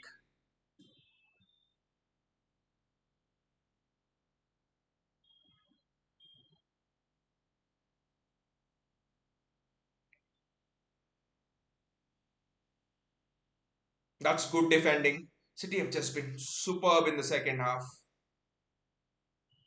And again, the goal gives me goosebumps, like Kandanya said in the comment as well.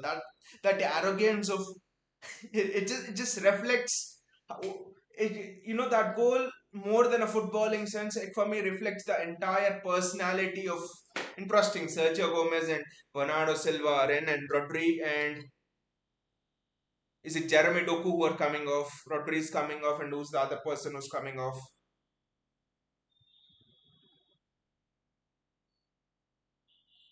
Bernardo Silva is coming in place of Rodri, so you would imagine Kovacic will sit. And Doku, this is an interesting change, guys. This is a very interesting change. Sergio Gomez is playing on the left wing position instead of Doku, and we bought him as a left back. But in the Euros, he was the player of the tournament. I think he had the highest goals, if I'm not wrong, Golden Boot winner,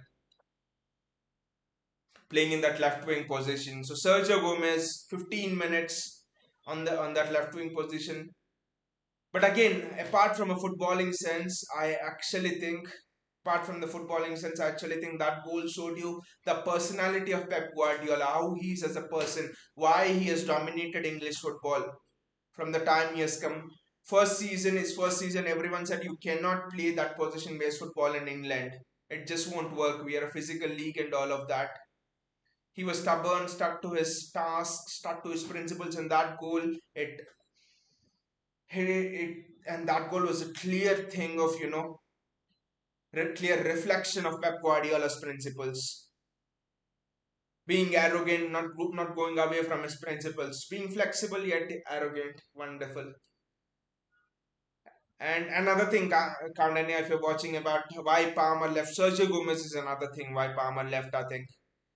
I mean, people somehow tend to forget that Sergio Gomez is there and he can play on the left wing. That's a good win by Julian Alvarez, Mateo Kovacic conducting play in the absence of Rodri. Bernardo Silva sitting beside him. Bernardo Silva and Kovacic. Fulham players are thinking Rodri is gone, but why have you bought on Bernardo Silva? Who will take the ball from both of them?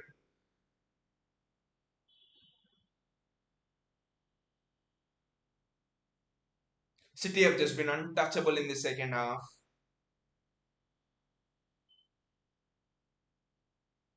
Mateo Kovacic, wonderful turn.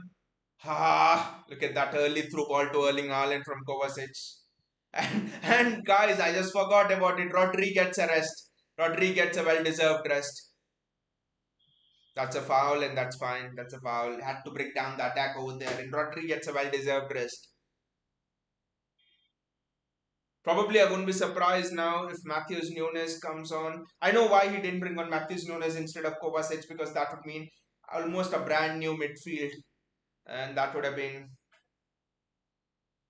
not have been so good for City, because there are 13 minutes more left to go.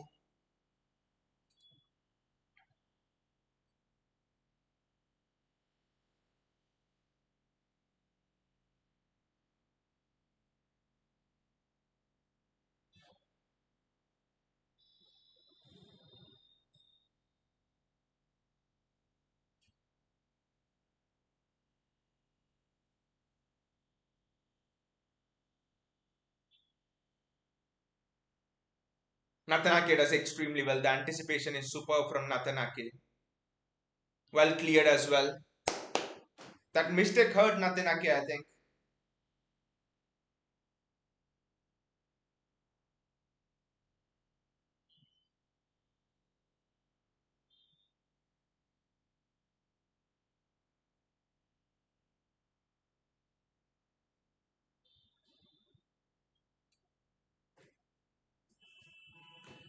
That mistake hurt Natanake, and this is superb anticipation from Ake over there.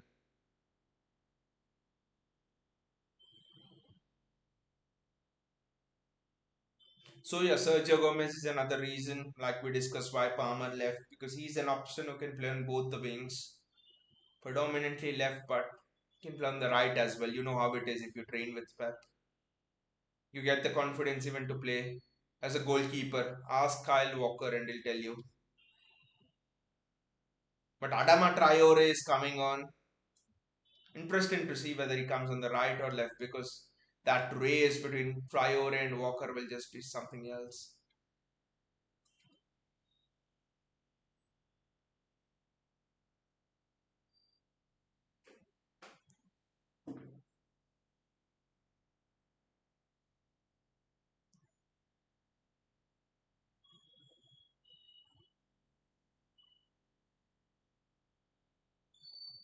I don't think Marco Silva will make such a big issue of that goal, of that Leno, this thing, Akanji blocking Leno thing.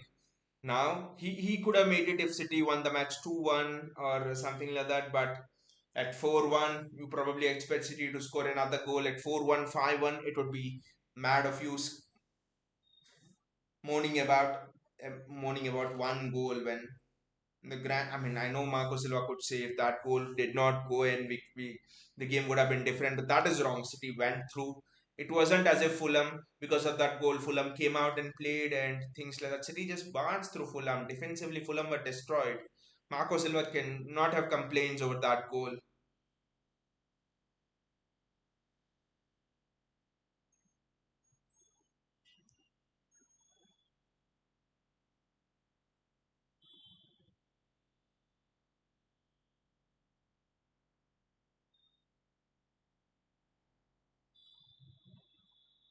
And I think the way City scored that third goal is again a marker of how City want to play this season. Is a marker of how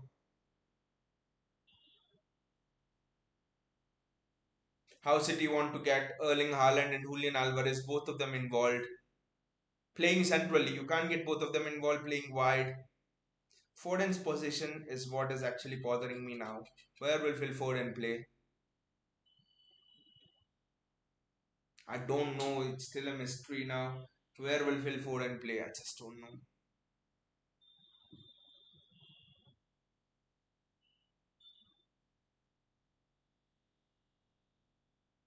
Sergio Gomez doing it well. Nathan Ake.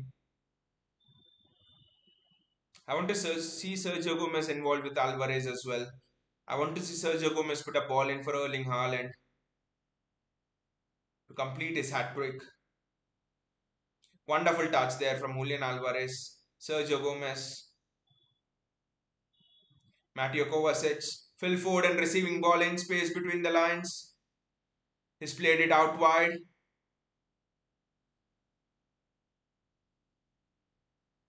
Bernardo Silva. Kyle Walker's playing as a right winger now. This system is. I mean, I just said where will Phil Foden play, and I just forgot that even he can play centrally with Julian Alvarez because Kyle Walker will maintain the width on the right hand side. Wow. Phil Foden does extremely well.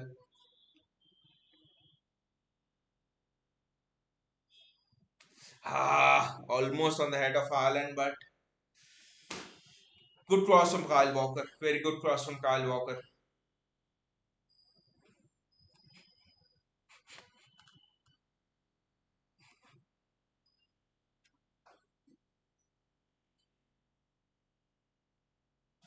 Kovacic goes and wow, guys, wow. 10 minutes remaining. Potentially, I expect at least 5 minutes of added time. So, potentially, 10 minutes remaining, at least 10 to 12 minutes. And Calvin Phillips comes on. Calvin Phillips comes on, guys, very early. Remember, City were leading 1-3-0 against Leicester. Calvin Phillips came on and the match went to 3-2 and we would have almost lost it as well. Calvin Phillips comes on.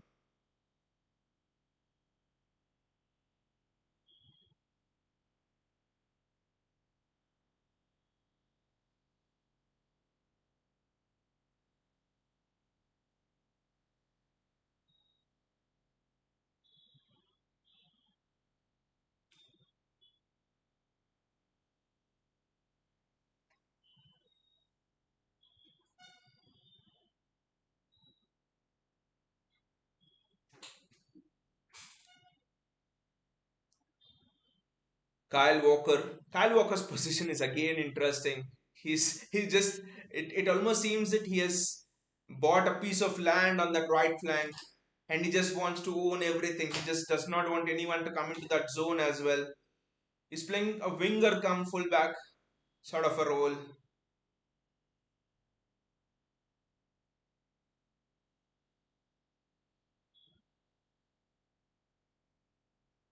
Manuel Akanji.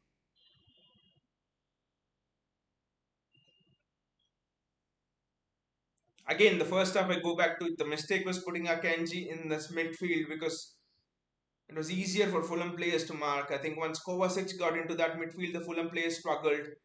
Nathan Ake does well. Uh, just couldn't complete that pass. Look at Foden running back. It's the 85th minute. Wonderful commitment there. Foden. Calvin. That's again good interception and Calvin Phillips plays a good pass.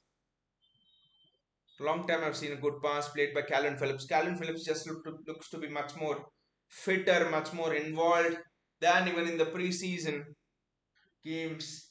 Looks to be much more. His movements are good as well. Calvin Phillips and whatever 2 minutes I've seen of him here.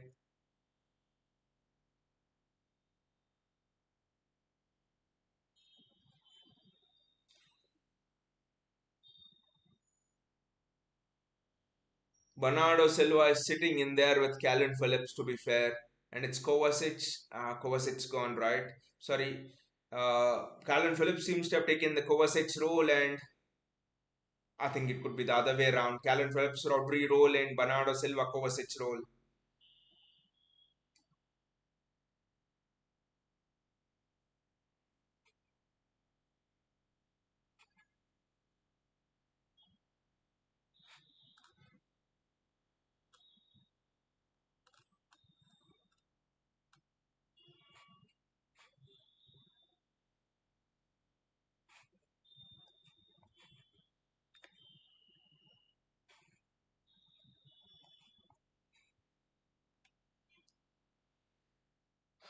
That's well done by Calvin Phillips again. Phil Foden, Manuel Akanji, Calvin Phillips, Phillips back to Akanji. Just imagine if Calvin Phillips suddenly starts playing well. Wow, our team will be somewhere else. Suddenly you could aim for the stars, you could aim for everything. Calvin Phillips. Oh, this is wonderful there from Calvin Phillips. Look at Calvin Phillips dribbling through Fulham's midfield. Wow, Calvin. Calvin Phillips is orchestrating the show here. This is just, I mean, the rivals will just be so disappointed if Calvin Phillips just starts to come good now. Calvin Phillips could be like a new signing for us in this window, to be fair. Good ball sprayed there by Calvin Phillips. His strength is long ball passing. His long ball passing is just superb.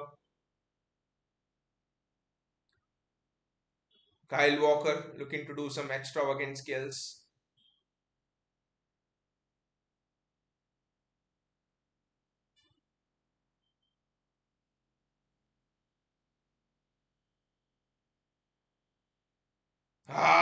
Good ball, good ball. It's just that Erling Haaland wasn't there for the run.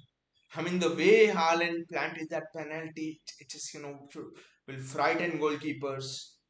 Just can't do anything about those penalties.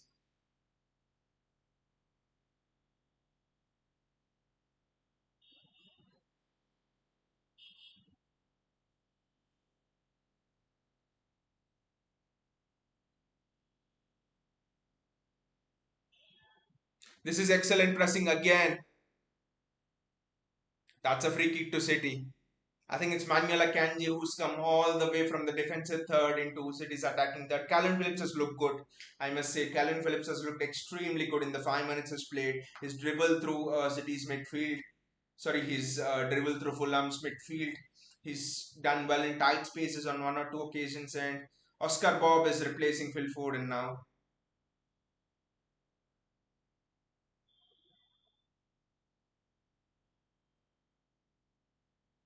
Still have question marks over what will be Phil Foden's position, to be fair. I think if you want to fit both Alvarez and Foden in the same team, or probably two of De Bruyne, Alvarez, and Foden, that you would need to do at least at some point of the season, especially in the second half. Oscar Bob is coming on, which I think with McAtee going out on loan and Cole Palmer going out of the club, I think this could be a big season for Oscar Bob. Who knows? You suddenly would not even need Florian Wirtz if Oscar Bob just breaks through. That's a handball, I think. That's another penalty. Should be another penalty for City, I think. VAR is checking it. I don't know, but someone was very confident over there. Haven't seen it. Haven't seen it. Have to see it again. Castagna comes on. There's no offside on it. Ah, no, that's not a handball. That's not a handball. Hit him on his shoulder. That's not a handball at all.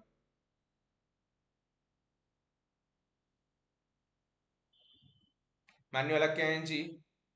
Manuel just gave the ball to Calvin Phillips. 6 minutes of added time. I mean, one of the more comfortable matches of City you will watch, I think. First half was not good, but the second half was just superb from front to back.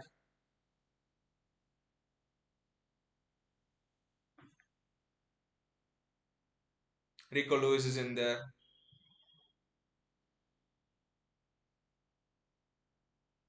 Rico Lewis is in there. Oscar Bob is in there. Bernardo Silva does extremely well there. Wow. Look at the circulation of Bernardo Silva. Oh wow. I would have liked to see half an hour of Kovacic and Bernardo Silva trying to play through a central block of Fulham. I mean, you just cannot set up a pressing structure if you have people like Bernardo Silva, Kovacic, Matthews, Nunez, Rodri in your team. They will just break, fill food, and they'll just break through your press. They'll just make sure your press is just to nothing.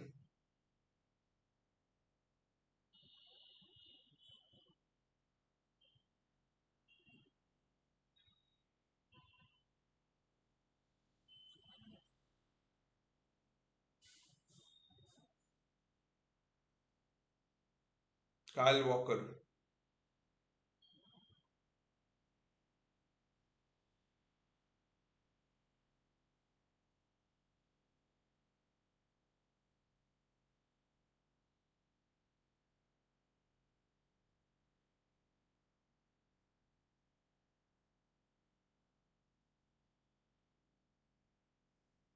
I want to see Calvin Phillips play more, but we'll have to see. I mean, I think Pep will get confidence if Calvin Phillips plays at least one cup game or something like that very well. Erling Haaland gets hold of the ball. Ah, and the counter is still on. The counter is still on. It's Oscar Bob with the ball. Oscar Bob with the ball. Oscar Bob. Bob, Bob. It's Rico Lewis. Oscar Bob in there. Oscar Bob does very well to keep hold of the ball. I think Oscar Bob did nothing wrong there. It's just that if Haaland's first pass would have been good, then I think City would have been through on counter. That little bit of a misplaced pass from Haaland allowed Fulham to get back, to be fair.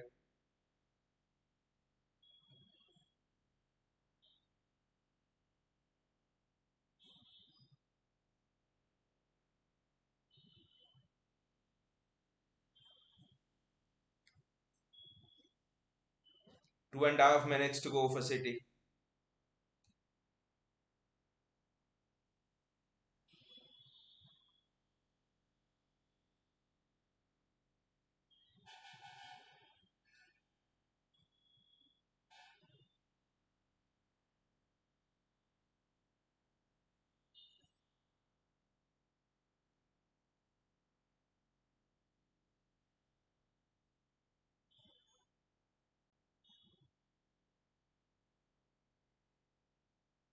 Manuel Akanji.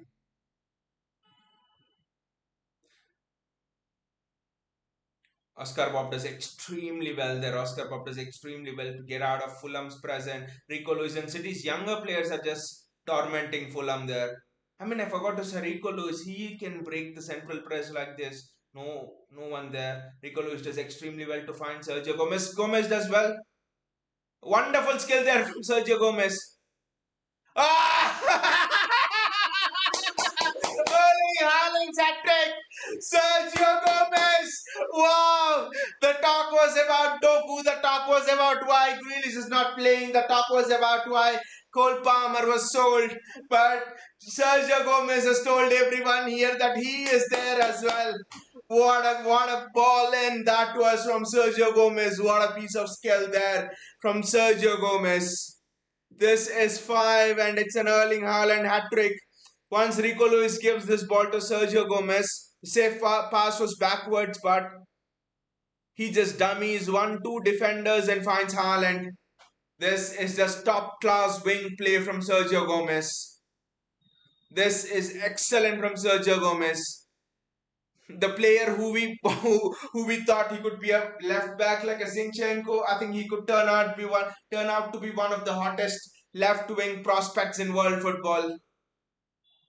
This is just wonderful from Sergio Gomez. His touch, ball control, his ability to maintain tempo, his ability to go past players, find a cross in, his crossing ability. I mean, I don't know why we don't use Sergio Gomez from set pieces as well. It's three goals for Erling Haaland in this match, hat trick for Erling Haaland, and an assist as well. Plus three bonus for everyone who has him in his fantasy team. It's a festival today for everyone who has Erling Haaland in their fantasy team. They will realize this is the power of Erling Haaland. They could get 15, 20 points just from Erling Haaland today. Ball in from Fulham.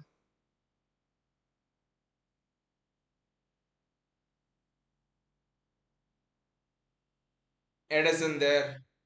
Maybe will be slightly disappointed without the clean sheet, but I'll just change the score line. I don't know why I haven't uh, changed that, but give me a second.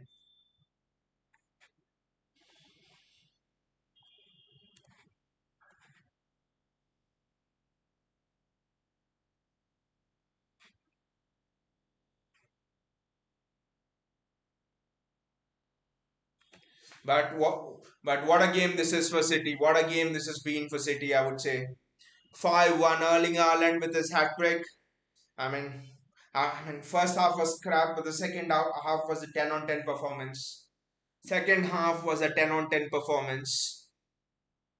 Everyone was good. People who came from the bench, Oscar Bob, Rico Lewis, everyone was good. And the result of Chelsea is very interesting actually. Though I must have Chilwell in my fantasy team, but I won't be disappointed with this. I'm excited with this. Nottingham Forest 1 and Chelsea nil. Wow. What a result this is from Nottingham Forest. I thought Nottingham Forest deserved a win against United last time. But anyway, let's come on to our match. I mean, thought it was just a fantastic match, fantastic second half. The second half was 10 on 10, I would say. 10 on 10, 11 on 10 performance even. Because City, I mean the second half, I mean, I know we spoke about this in the show a lot, but uh, during this live stream, but I think the second half actually Tottenham hit a fire as well. Brentford 2-2. But the second half actually showcased Pep's plans. I mean, everyone was telling why does Pep want Matheus Nunes? Why does Pep want Lucas Paqueta? Why is Pep buying all the? Why is not Pep not buying a replacement for Ilkay Gundogan? Someone similar to Ilkay Gundogan. Why is Pep not buying such a player?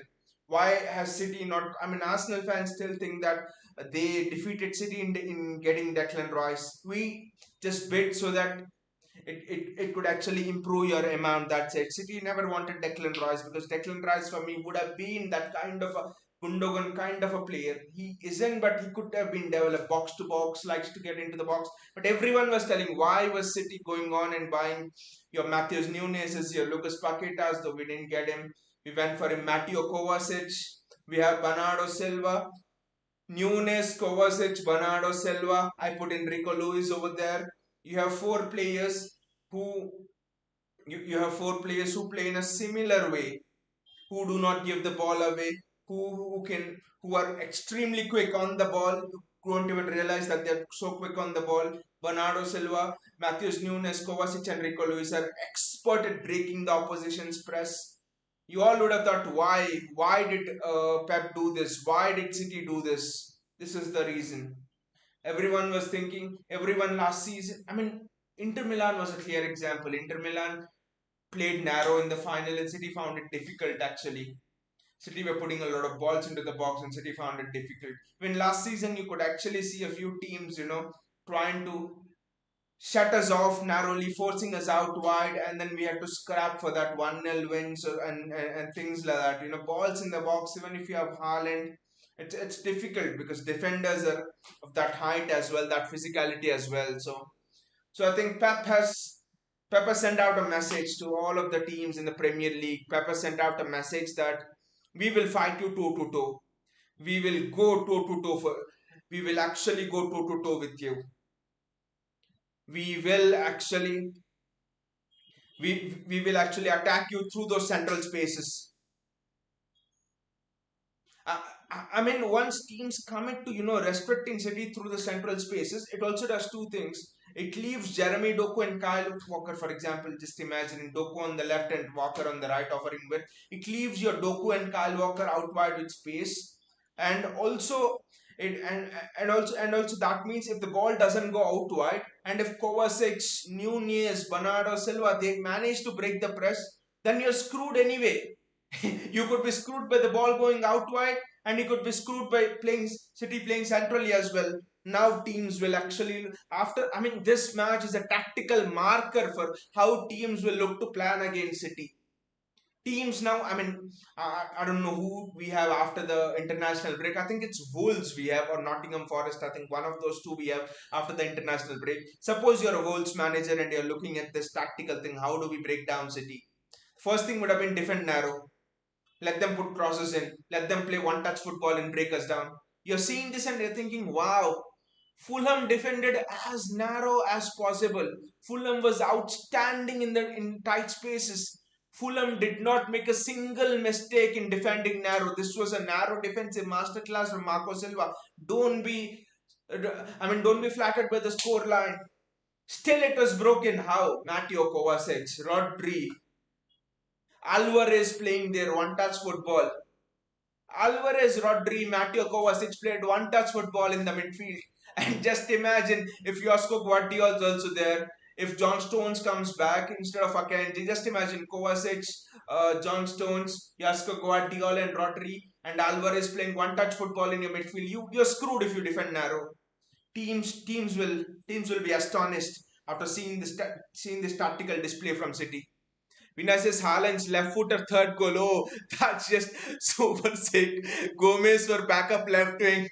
Vinay, I think Gomez is a serious option. I think Vinay Gomez could actually be. I mean, we spent 15 million on him, and he could be what Akanji was to our defense last season. Because we must not. I mean, and this is not the first time that Sergio Gomez did this. If you remember, Manchester United when we smashed them 6-3. Sergio Gomez gave an assist to Erling Haaland for his hat-trick goal. I think it was a repeat of that. And I think this was even more difficult. There were three people on Sergio Gomez. He manipulated three people and got inside the box and managed to find that pass to Erling Haaland. It wasn't an easy pass. And Sergio Gomez, we must remember he played at left wing for Euros. I think for Spain he played in the Euros left wing, and he was player of the tournament, and he was the Golden Boot winner. I think not player of the tournament. He was just fantastic. I wouldn't be. I mean, Jack Grealish will be sitting on the sofa in his home and thinking, mate, he would be calling John Stones, I think, and he'd be thinking, mate, one game I'm not playing, and suddenly you have Doku occupying my position. You have Sergio Gomez playing excellently over there. Do you think I can get back here? And when I Foden's penalty as well was superb, right? That penalty was as if Haaland was telling himself, get lost. I'm not going to try to place it on the ground onto the corner like I did against Sheffield United. I'm just going to smash it onto the left corner. If any goalkeeper dares to put a hand to it, put a hand to it. I think. I was impressed by two things. I was impressed by, if you, I was impressed by a lot of things. And just to mention to Calvin Phillips before we go to other things, Calvin Phillips I thought was very good. Again, Calvin Phillips played little one twos with the players around him, one twos with Walker, one twos with Bernardo Silva. His one twos with Bernardo Silva were very good. Calvin Phillips, I thought his movement, Calvin Phillips actually sprung uh, sprung. I wouldn't say it across, but he sprung a ball forward to Kyle Walker, which I thought was very good. So Calvin Phillips suddenly is getting into his element as well. Just imagine that Calvin Phillips gets back in top form after the international break, and Pep sees him in top form in training and starts him in Carabao Cup matches, and he's extremely good. Same with Sergio Gomez. If we get Calvin Phillips and Sergio Gomez also to be playing at a high level, these both are almost like new transfers, right? Because Phillips didn't do anything last season, Gomez didn't do anything last season, apart from that one assist to Haaland. Suddenly, your transfer window goes from 8 out of 10 to 20 out of 10. Vinay says Chelsea lost, man, 1.5 billion spent. Another 1.5 billion in the wings. Vinay, I think they'll spend another 1.5 billion and still they'll lose. And after that, they'll lose to bottom of the table, Sheffield United, I think. Vinay, seriously, I actually wanted Chelsea to lose to Luton Town at Stamford Bridge. That's what I wanted Chelsea to do. Chelsea to lose. I mean, one thing about Chelsea, Vinay, since you brought it up, you you know the mistake which Chelsea have made is how many players do Chelsea have in the squad? 21, 22. I think from 21 to 25. They have somewhere between 21 to 25, right? My question is, how do you build? How do you win championships? How do you leave championships? How do you get a team playing at a top level again? By building team spirit, right? Why was Graham Potter sacked? It is not that Graham Potter did not have any ability. Graham Potter was sacked because he could not make a team play as a team. And you know, the most toughest thing to build a team is not. It's not about money. It's about building that team spirit. If you can build that team spirit, you can win Champions Leagues like Mourinho did with Porto. If you can build a team spirit, you can do you can win a treble like City did without fullbacks when their season was going to shit. It is team spirit literally that carried us last season to the treble. In January, February, no one would have even backed us for a treble. So with 21 to 25 players, how do you foster team spirit? That is my question. That is my question about Chelsea. How do you foster team spirit by bringing 21 to 25 players? Because all of the players would be insecure, like Mudrik, Maduiki, Cole Palmer now, Raheem Sterling. You literally have at least 4 to 5 players who could play on both the wings. Chekumeka when he comes back, everyone will be insecure of their competition, right? Now you see City squad. Now you see City squad. It's 16 to 17 players. Everyone will get their chances. 16 to 17 players is nothing. 11 playing the match, so 6 sitting outside. That too, there's one goalkeeper. The goalkeeper plays in the cup matches always. So team spirit. We are so tight. We are so close. That is one of the secrets of winning championships, playing on a high level. Countinius is curious to know what was Yuan Malilo's halftime talk. He must have scared the shit out of the players to get a performance like that in the second half. Continue how the players came out in the second half, especially in the first, right from the kickoff in the second half, it was as if someone insulted them. Someone told them, "You guys are not even fit enough to lace the boots of Fulham." Just imagine if you are telling Erling Haaland, Ruben Diaz, Mateo Kovacic, you're telling Rodri, the best DM in the world, that you are not even good enough to lace the boots of that Fulham's midfield. Bloody, they are dominating you. What have you done? Giving up possession to them, giving up the ball to them easily? Get lost from here. That's what that Yuan Malilo's halftime talk would have been. That it literally seemed that the blood was gushing in the veins of City players. If you see it right from the kickoff of the second half, the first 10 to 15 minutes, especially before that second goal came, It was as if City did not want to give Fulham the ball. It was as if City felt insulted when Fulham got the ball back. 3 seconds, City got the ball back. City felt insulted. I mean, that kind of these motivation. I mean, it would just have been some team talk from Yuan Malilo there. I would not imagine Pep giving such a team talk from a video conference and the players having such an impact. No, Yuan Malilo would have scared the shit out of them. Yuan Malilo would have also told the players, Pep is a soft coach, not like me. I'm one of the harshest taskmasters you will come across. He would have just scared the shit out of the players. But a wonderful performance, still a wonderful performance. But again, like I've been saying, I think this is the answer to the question why Pep has not replaced Gundogan directly. There's an interesting stat on one of the uh, tactical analysis thing I've seen on a YouTube channel, data analysis thing. One of the stat was the successful take-ons from midfield. If you compare Matthews Nunes, Mateo Kovacic, Rico Lewis, even Rico Lewis, and Bernardo Silva and Gundogan. Gundogan surprisingly is at the bottom of the list. His successful take-ons are not good. They are in the 45th percentile. They're not even halfway there. Successful take-ons on the midfield. So Gundogan's not that kind of a player. I know his gameplay is getting into the box. His gameplay is attacking wise. But it makes me think shifting from an Ilkay Gundogan to someone who can break the press and run into the box. I think this must have been the plan when everyone would have wondered how can Pep replace Ilkay Gundogan. And Pep told, shit, I'm not gonna replace Ilkay Gundogan. I'm going to play this because playing like this, I don't think you can play with an Ilkay Gundogan like this because Ilkay Gundogan does not do this. He is, I mean, the philosophy of Pep till last season. This is also interesting for me because the philosophy of Pep till last season was pass and move, pass and move. I mean, Pep is like players don't move, you make the ball move. Pep was very particular about players staying in their particular positions. The zone system of Pep Guardiola was famous. No two players should be in the same zone and stuff.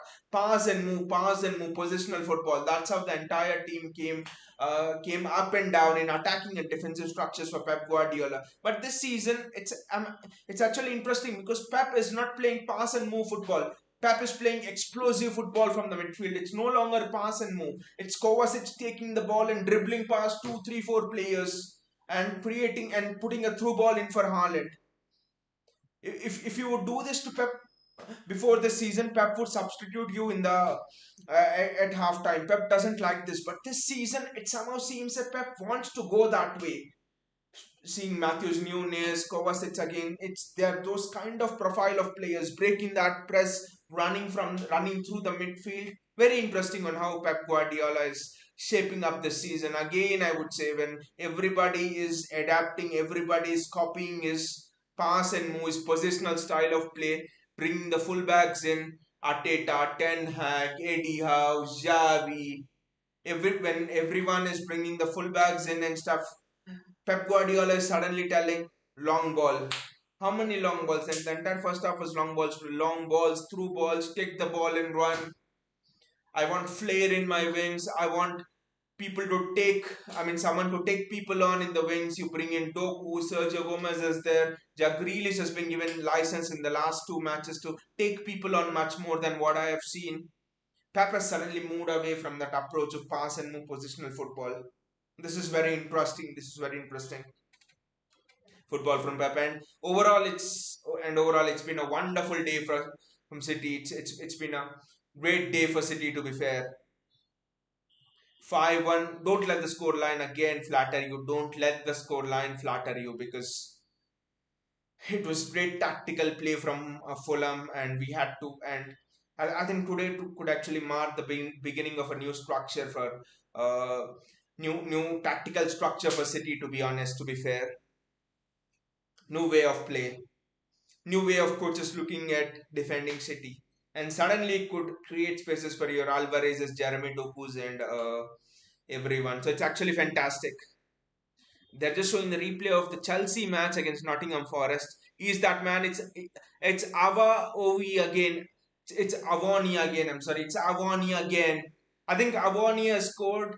This is his sixth match, I think, sixth consecutive match. Last season he scored, I think, 2 goals in consecutive matches, and this season I think he scored 4 goals. So it's 6 consecutive goals for Avoni. I don't know what Jamie Vardy's record. Is it 9? Is it 11? I don't know. But it's actually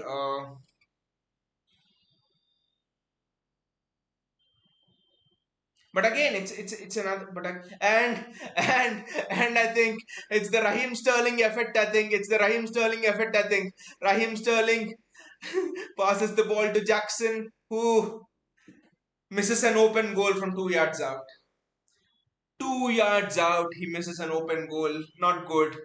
This shows that Raheem Sterling is training Chelsea players on the training ground. Not good. But again, Avoni scoring centrally. Mbumo in that Brentford game, going through and scoring centrally. It's interesting where the game's actually going. It's very interesting where the game's actually going. I saw Brighton and West Ham, and I had this word with a friend as well, with one of my friends as well, that the game could be going in the reverse way now. The game could be going away from possession based football into quick, fast counter attacks. Not necessarily sitting back, but those quick, fast. It could not be the old version, but it could be a new version of counter attacks, like breaking from the midfield, things like that. So that could actually be interesting how the game could go. But anyway, guys, thanks a lot for joining me, and I hope you have enjoyed the show. And it's just been wonderful. It's been a pleasure. I don't think you'll get many Saturday afternoons like this watching City play. It's tension watching City play more often than not. Sheffield United last week was tension. Newcastle United 1-0 was tension. Burnley was not as straightforward even though we won 3-1. Countinius' exciting match coming up. Brighton versus Newcastle. Again, a clash of philosophies, Countinia. Again, I think it will be a clash of philosophies. Brighton will be interesting to see what De Zerbi does after that West Ham game. Brighton coming on. I think Newcastle are perfectly made for this game. Isak, Anthony Gordon, Avi Barnes, Miguel Almiron. Just look at the pace. Just look at the pace on those wings and centrally for Newcastle. And they also have Sandro Tonali breaking centrally. They also have Kieran Trippier who could put those balls in for a counter attack. Will be a clash of philosophies again. I wouldn't be surprised if in this season, Champions League, this season's Premier League is all about clash of philosophies more than anything else. Because you see the teams who are doing well, of course, City is doing well, but other than City, you see the teams who are doing well. West Ham's doing well. You see your Newcastle's doing well. Nottingham Forest relatively is doing well. Brentford is doing well. And I mean, you take City apart and Liverpool's doing well. Okay, they drew against Chelsea, but Liverpool's doing well. You see, the common thing between all of those teams is quick, fast counterattacks. Coutinho says looks like Tottenham are slowly going places. It's exciting to watch Coutinho. I mean, their gameplay. I mean, I won't lie here and say I've not watched a complete Tottenham game till now because most of their games were against. Some of the games clashed and other of their games were against low league oppositions. I watched against Man United, but then against Man United, I actually thought that I know they're rivals, but I actually thought that if United had a good striker, I think United should have scored goals because Spurs conceded. With this Spurs system, it will be fascinating to see when they play a Liverpool, when they play an Arsenal, when they play a Newcastle. I mean, I was surprised that United lost the Spurs game. To be fair, because Ange Ball, Tottenham was actually playing. They they were actually playing openly. They were having possession, and this is the kind of game where United feast. United are brutal in those kind of games. So I would still reserve my judgment on Tottenham's and wait to see them play against a Liverpool, a City, a Spurs. Spurs can't play Spurs, of course, but Liverpool, City, Newcastle. I would even a Brentford. I would say I would actually love to see Spurs play against a good counter-attacking team. To be fair, but yeah, they have improved and they're much better to watch. I mean, it's interesting how much they have improved this season. They could be a surprise package. You never know. Anyway, guys, thanks a lot for joining me. It was a wonderful stream. Thanks a lot, guys. for all of your comments. They all have been wonderful comments. And see you all and take care. Enjoy your weekend. Wonderful display from City, and tomorrow we can see, and now we can see Newcastle, Brighton, Liverpool, Aston Villa tomorrow, and the big game United, Arsenal. I would I would be rooting for United today because United, Arsenal. I would not want Arsenal to get any points. So you understand. Game between United, Arsenal. I think I'd be rooting for Arsenal because Arsenal could potentially challenge us for the title. That's why I don't have any special love for either of the teams. Anyway, guys, thanks a lot and